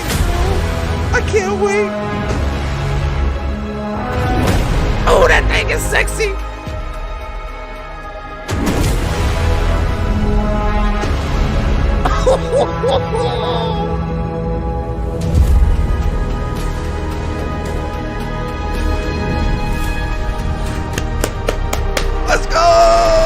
Let's go. Yo, so the PlayStation 5 showcase. See, now, wait. Hold on, Bari. Hold on. Let's point this out right now. This is definitely going to be PS5 talk here. Because it's not a PlayStation 5 games showcase like they did in June. This is a PlayStation 5 showcase. Meaning that I feel we are definitively about to be getting some news here. So, September 16th, which is a Wednesday at 1 p.m. Pacific time, which is 4 p.m. Eastern Standard Time, we will be getting a PlayStation 5 showcase. Excuse me. And this is so it's Wednesday, and listen, they shit's human, short, sweet, and to the point. Before PlayStation 5 launches this holiday, we want to give you one more look at some of the great games coming to the PlayStation 5 at launch and beyond. Our next digital showcase will weigh in at around 40 minutes and feature updates on the latest titles from worldwide studios and our world-class development partners. Tune in live on Twitch and YouTube this Wednesday at September 16th at 1 and see what's next for PlayStation. Ooh. Bari, I'm gonna give you the honors of starting us off, man. Give me your thoughts on this, man. What do you think we are going to see? Price point, guys. This is why I love to wait for when the horse and no pun intended, for the horse to give us the information. Because now we can truly play the what if game. We can play the speculation game. We can play the what if scenarios because now we have validation to do so. Mm-hmm. Bari, start us off, man. I need your thoughts, man. Give me your thoughts on everything. What's good? First of all, I gotta talk about that music. Yeah. Huh? I gotta talk about that music because that music is like you ever getting ready to like a blockbuster premiere, you know, when they play that dun, dun, dun, dun, you know, that music that gets you hyped, like, yo, I'm here for a blockbuster movie to start. That's what I felt right there. Like, I'm gonna get in this premiere. I'm in my chair, movie chair. I got the popcorn ready. I got the big gulp of soda right next to me, and I'm ready to watch this blockbuster movie in the summer. That's what that felt like to me, man. And I said that little video that you played, it just oozed confidence. You know what I mean? We was questioning PlayStation why they're so quiet, why they this and that. PlayStation, we need you. You know what I mean? We got other companies delivering tweets. But you about to put out a showcase and showing off what is going to be coming off at launch for PlayStation 5 and beyond. You know what I mean? Persona, this is going to be an event. We already seen the first PlayStation 5 event. Mm-hmm. It's a great event. Loved it. You know what I mean? Everybody was like, yo, wish this had a little more gameplay here and there, right? Mm-hmm. A little more gameplay. Yeah. They said that, listen, hold up, guys. We want to give you one more look of some of the great games coming to PlayStation 5 at launch and beyond. In parentheses, that beyond in the parentheses. This show is going to be 40 minutes and will feature on the latest titles from worldwide studios and world-class development partners. So this is pretty much going to be an exclusive show, right? That you're going to have your worldwide studios, your first party, and you're going to have your second and third party games that's going to be there, which is going to have some type of PlayStation exclusivity with them. You know how PlayStation gets down. So this show is showcasing like, yo, this is what you're going to be playing on PlayStation. So get ready to play that PlayStation 5 and give us that price and the release date. You know what I mean? Get ready. Hopefully on this day, right after this showcase, they're sending out those emails to get that invitation to pre-order that PlayStation 5, or, you know, when we can pre-order the PlayStation 5. I'm thinking it's going to be somewhere in the week after that they're going to enable the pre-orders, similar to what Xbox is doing. But I hope we've been clamoring, Persona, like, yo, how are we seeing Ratchet and Clank before we're seeing Spider-Man, right? Mm-hmm. But the fact that we're seeing all this gameplay for Ratchet and Clank now, it kind of got me questioning, like, yo, are we really going to see this game in 2021? Or is Insomniac going to give us the double whammy? I know that's sounding crazy, and that's probably, you know, not going to happen, but the possibility is there because right, every podcast we're showing 8-10 minute gameplay of Ratchet and Clank, and we haven't seen nothing for Spider-Man yet, which is going to be a launch game. And going back to Spider-Man, I know I'm all over the place. Going back to Spider-Man, I can't wait for them to show the gameplay for that so it can shut up so much people, because that day when they show that gameplay, all those people was like, this is just the same game on the PS4. They haven't really done anything. PlayStation is robbing you. It's a $500 paywall, all that stuff. Listen to me. If you guys understand me on Twitter, I'm going to come for you. I'm atting you at every tweet with that gameplay. And I got the video saved too. All the people saying that this is the same game, same assets. I got that all saved. And I'm tagging you. I've been waiting for that gameplay to be shown, bro. Yeah. And I can't wait for that Spider-Man to be shown, man, because it's gonna be crazy. And people's gonna be shutting up, just like Ratchet and Clank, right?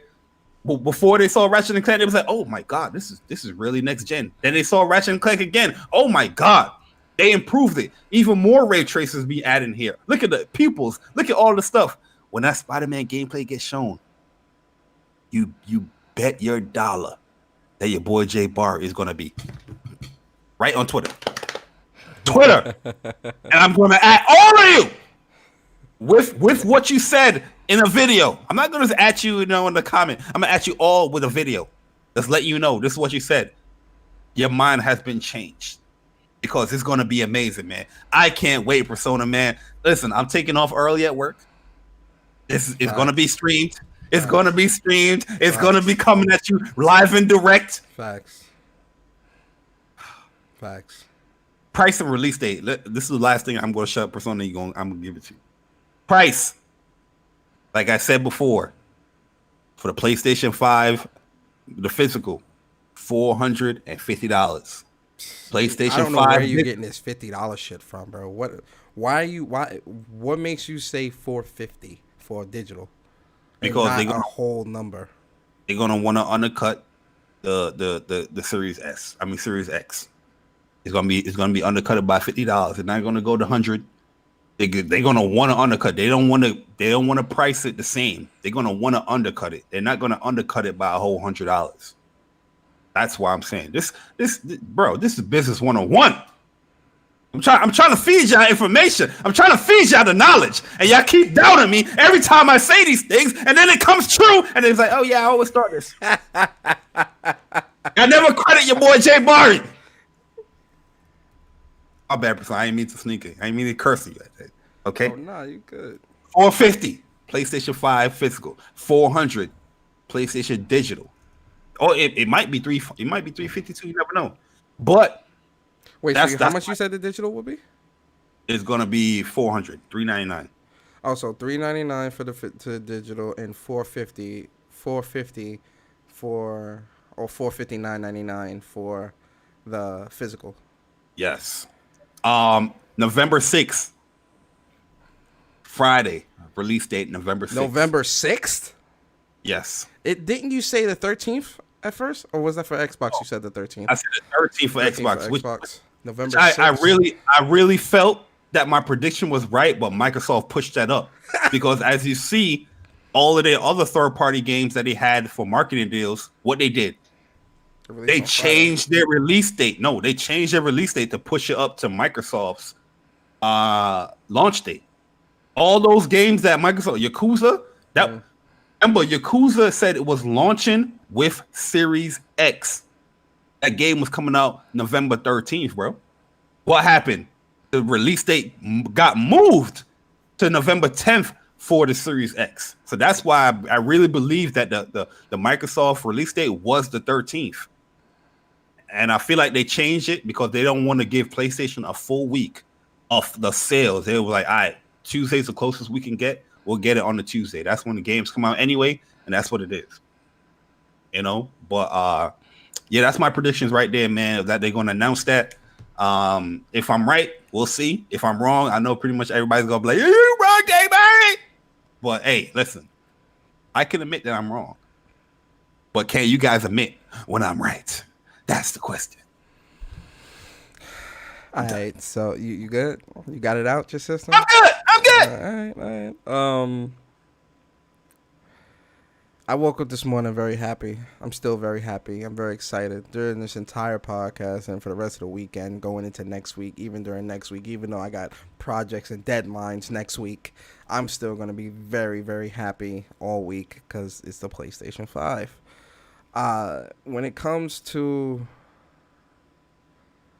this news, I'm very excited.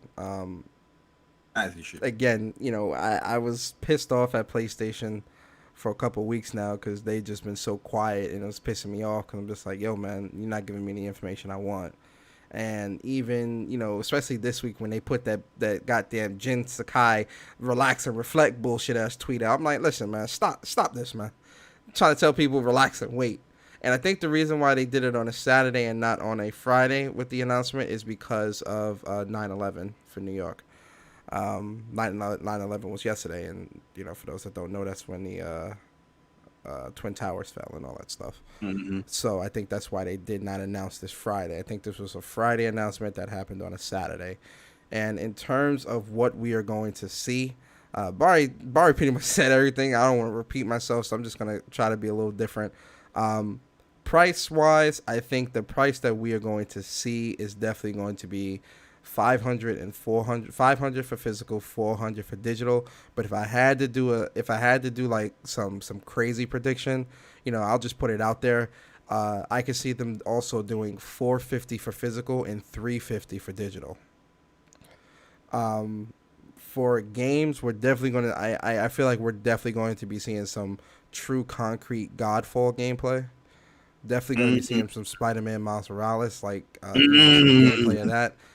We're definitely going to be seeing some Returnal gameplay, and Tell me more. Tell me more. I think we're definitely going to be seeing some Horizon Forbidden West Oh gameplay. my God, And the reason why I think we're going to be seeing some Forbidden West gameplay is because that game is also coming out next year. So And they what promised said, it too. yeah, that's They what I'm saying. They said that we're going to be seeing some updates from first party studios and from third party developers. So in terms of third party developers, I think we actually might see some Project Athia gameplay or a new trailer or something like that. That might be way too out, but I'll take it. I think we'll see some. I think we'll see a new trailer or something to kind of give us more of clues as to what we can expect to play here. I feel like we're gonna get new trailers, but we're gonna get release dates for these. No, we're definitely getting release dates for. I would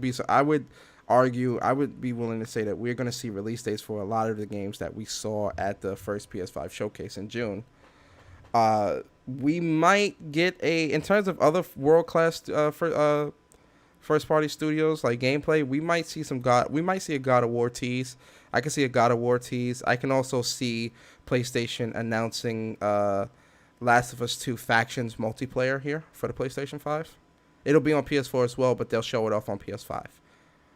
I can also see, in terms of third party, third party is so up in the air. It's hard. I'm actually having a harder time speculating what third party games we might see. That's actually harder for me to speculate at this point. Just because everything is so up in the air right now, and we don't really know a whole lot about third party games coming out. They're gonna have Ghostwire Tokyo showing some we'll gameplay. probably show some. Well, they showing a lot of gameplay at the first thing. I don't. We might get a release date. We might get like a new trailer and a release date. I think the pre-orders for PlayStation 5 is actually going to go live either the Monday of the. So the pre-orders for Xbox goes live on the 22nd. So that's a Tuesday. I think the pre-orders for PlayStation either going to go live that Monday, that Wednesday, or that Friday of that week. PlayStation need to enable them pre-orders the 18th. Now the emails will actually start going. I believe the emails that to sign up to be able to pre-order. I think the emails will actually go out once the event ends. Yeah, I know when we'll be able to pre-order. I agree with that 100%. And yeah, that's listen, PlayStation 5, the beast has awoken. The beast has awoken. And I'm excited, man. The next Silent Hill, we might get a Silent Hill. Who knows? We'll see.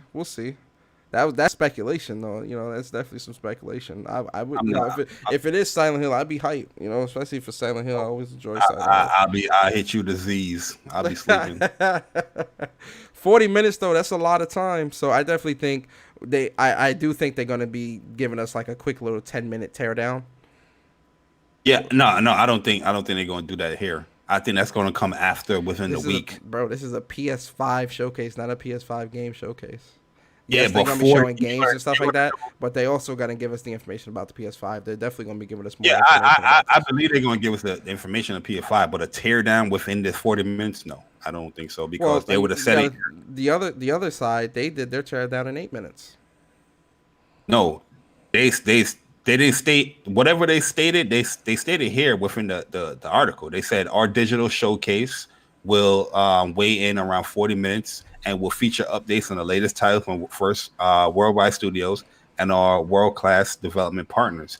I don't think we're going to see like a teardown here. I'll probably say we're going to have a teardown queued up probably after within the week. I would hope they would have something like that there, but I don't think we're going to see that at this event. All right, But we'll see. if I'm wrong, I ain't gonna be upset. You know what I mean? I ain't Listen, gonna be I upset. welcome either or. Yeah. I would want to see it right there on the spot. Excuse me, right there on the spot, just because you know, like I'm that excited. I want to see it. But even if they do it after the fact, that's still good as well. Yo, let me give you a what if persona since Go we can do a what if. What if the PS5 is priced at $400 and the digital is priced at the same as the Series S? Do you see that happening or not? This is a loaded question because I was gonna go fanboy for a second. You ain't gotta go fanboy. You can stay here. um, if that's the case, man, that's gonna the competition's gonna have to be worried. The competition's gonna have to be worried because you're getting with the PlayStation 5. If they do price it at $300 for digital and $400 for physical, you're getting an extremely powerful console that has true next gen capabilities. And not saying that the other side doesn't have that with the stronger console, but when you put that digital version in that $300 price range, when you compare it to the competition and their $300 version, it's night and day. And again, PlayStation has the games. That's one thing I think people need to understand. PlayStation also has the software. PlayStation is going to clean up. If you look through Twitter, the hype for PlayStation is next level. This is where people want to play their games. This is where people want to be. This is where the content is. So if they have that $300 option, Lord help us. Yeah, That's the $300 option is there. A lot of you guys talking about, I want physical. Oh yeah, that physical out the window. Y'all ain't gonna care about that. Yeah, that's That's going out the window, boy. Y'all definitely ain't caring about that. Y'all ain't caring about no physical.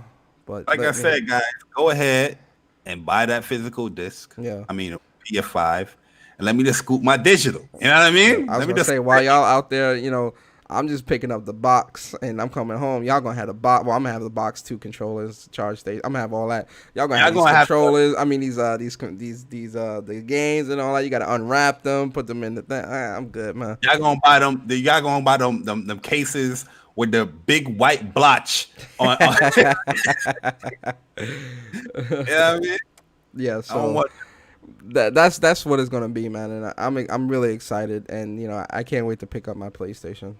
Either have it delivered to me or pick it up.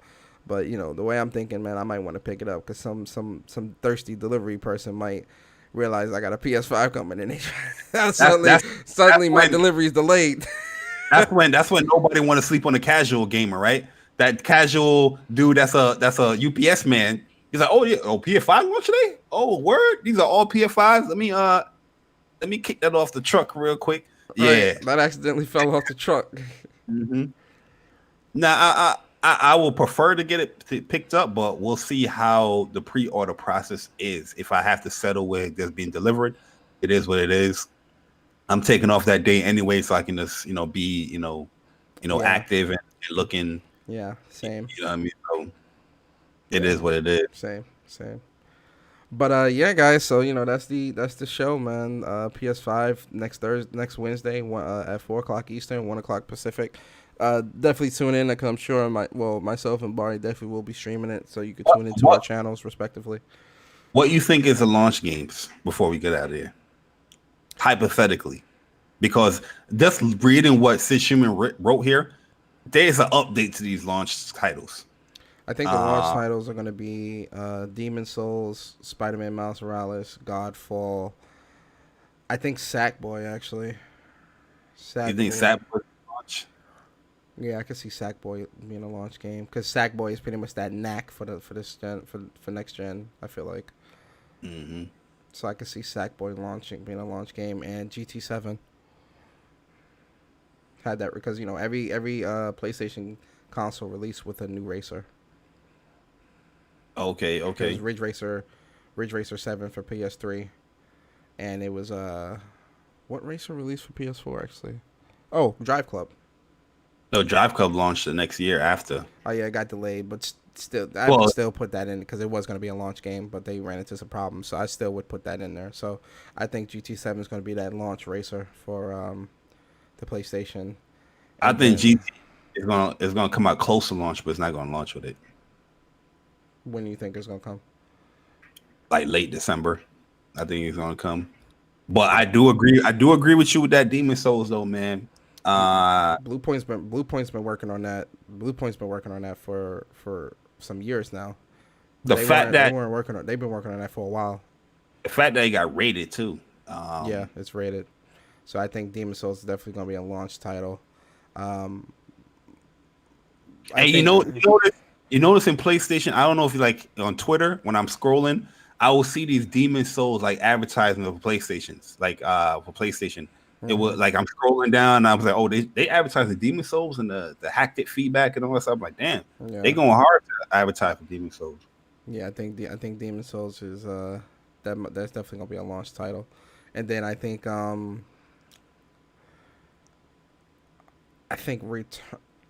Returnal's gonna be early next year. I don't think that's coming out this year.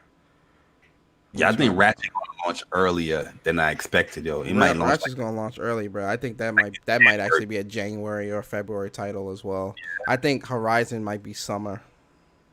I think Horizon going to be March, late March. And then I think Returnal, I can see that being like mid.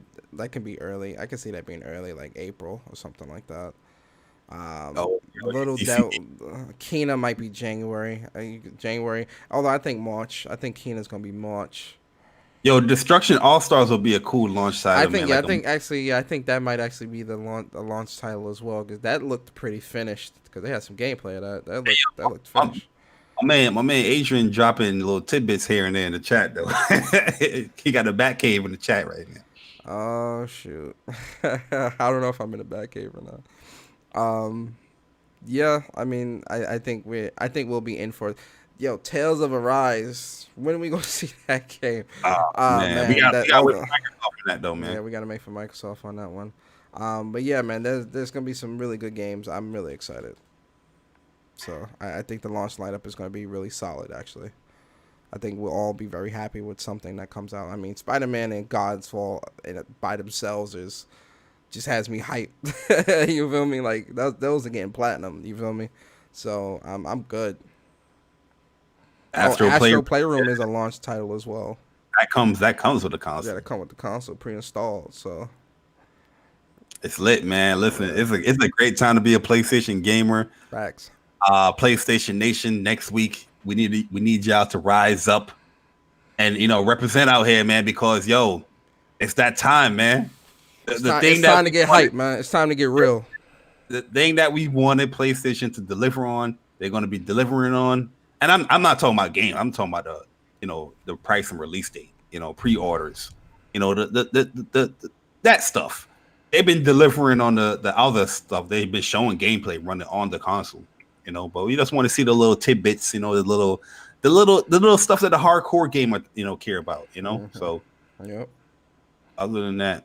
I'm happy, man. I'm a very happy guy. I'm very happy. I might owe some Red Lobster today, man, cause celebrate. Cause I'm excited, man. Yeah, I'm excited. Give me some shrimps. You know what I mean? Some scrimps. Some shrimps. Yo, man, this is. I'm excited. I'm excited, man. I'm hyped. Let's go! But yo, with that being said, guys, we are going to get into the outros. This was another great show in the books, man. It was fun, man. Bari, give us your outro, bro. Yeah, man, guys, we'll definitely appreciate everybody coming through today. Definitely went off on a tangent as far as like what we were scheduled to produce here for the show, but in good news that's happening, the pitch, the tempo changed for a higher tone with the news that PlayStation delivered, man. But tonight, guys, I will be doing a stream, talking about Guilty Gear update. I'll definitely update everybody if it's going to be tonight or tomorrow night, because we'll see. But look forward to that stream. I'm going to be talking about future fighting games as well. And then we have that PlayStation showcase on Wednesday. Going to be live streaming that, live reactions. And yeah, going to be talking Definitely. while they showing the games. Most definitely. But definitely a Speak from the Heart is coming in 2 weeks in a row. So look forward to that. Probably Thursday. Oh yeah. No. I Thursday. Thursday you have an interview, right? Not Tuesday. Oh, so Thursday, definitely gonna have another Speak from the Heart, man, because we fresh off of that PlayStation event. Shit, it might be Wednesday night. Yeah, I was gonna say it might happen right after, bro. I'm gonna keep it a snack. Depending on how hard they go, I might be doing a podcast right after. If Bari doesn't Speak from the Heart, that's definitely happening. Cause I'm gonna be too hyped up. I'm gonna be honest. I'm gonna want to give my thoughts right away on a lot of what we saw. Yeah, that makes sense, because I probably did a live stream and then a Speak from the Heart right after to get people in and talk about it. Yeah, that makes sense instead of waiting to Thursday. Yeah, because the hype is because you're gonna get everybody's authentic feelings right there on the spot, bro. Because it's just gonna be so much hype. Absolutely, I'm gonna be hyped, bro. Yeah, like my man Jim Ryan says, enough of me. Your boy Jay Bari. Let the games do the talking, man. PS5 next week. Let's go, baby. I'm out. Yo, man, that's my boy Bari, man. One half of the What's Up PlayStation crew, man. Shout out to Bari. Make sure you guys check him out. Speak from the Heart and his PlayStation live reactions. Definitely check that stuff out. And for me, guys, I'm your host. What's Up Place? I'm your host, Gaming with Persona, man. If definitely check me out this week. Coming up, I've got an interview on Tuesday on my personal channel, Gaming with Persona. Interview with Randall Thor, so that should be fun. And then Wednesday we are doing that PlayStation 5 live reactions, and if Bari does his Speak from the Heart, I will be on that as well for sure. And then Thursday or Friday I might do like some trailer breakdowns and like really like get down to the nitty gritty and like really look at these trailers and gameplay and really talk about it. So don't be surprised if you see that come up on the channel as well. So either Thursday or Friday, depending on when Bari does his Speak from the Heart, and everything and how I feel getting out of work. I'm definitely gonna do some trailer breakdowns. So we're gonna talk about it in depth. We're definitely gonna be doing a When Persona Speaks. So yeah, man, I appreciate y'all coming through, man. Shout out to everybody here. Really appreciate y'all. Shout out to everybody that's listening live. Everyone that listens to this later with the upload. We appreciate you guys. Some quick things, man. So if we got anything wrong or something like that, man, you can email us at officialwhatsupplaystation@gmail.com. And, hashtag, if you want to correct us on something we got wrong, make sure you put in the subject line hashtag moment of clarity. Also, official WUPS, man, real quick actually, because I wanted to show this off. Official WUPS. Hold up, no, I can't find it. OFFICIA. So with the official What's Up PlayStation Twitter channel, man, Twitter page. Twitter page. We reached 200 followers. Shout out to you guys, man. Thank you so much. We appreciate you. If you guys haven't already, follow the official What's Up PlayStation Twitter page, man. Definitely do that. You feel me? Also, if we got some new listeners in here, people that haven't listened to the podcast, that's their first time listening, and you enjoyed what you listened to, definitely consider subscribing to the YouTube channel. We're trying to get to 1,000 subs by the end of September.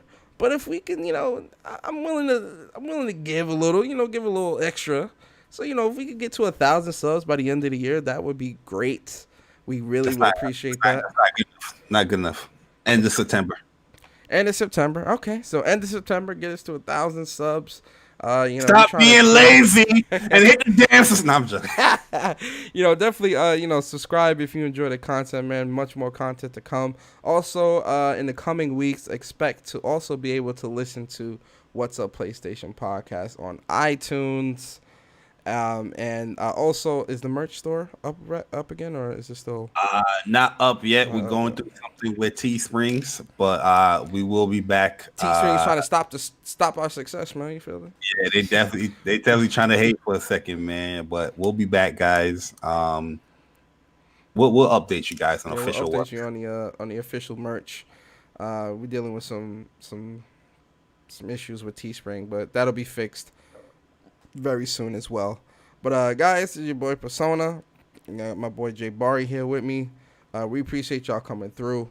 We hope you guys have a great weekend. Please be safe. Enjoy your weekend. I'm about to go play some Avengers. So see you guys next Saturday at 11 a.m. Before I go, you know next Saturday's podcast gonna be fire. Mm-hmm. You know next Saturday's podcast is about to be fire because we got the PS5 event, and then you know after the fact is going to be different articles talking about different things. You know next Saturday's podcast is about to be fire. Y'all don't want to miss that. So keep it locked on What's Up PlayStation podcast. Subscribe to the YouTube channel. Like the podcast if you like it. And, you know, if you want to see us grow, help us by, you know, sharing out the stream. Share out the stream to Twitter, to Facebook. Share it with your friends, your grandma, your aunt, uncle, grandpa, wherever. Share it out, man. And we appreciate you guys. And we see you guys next Saturday. Be safe. We out. Peace.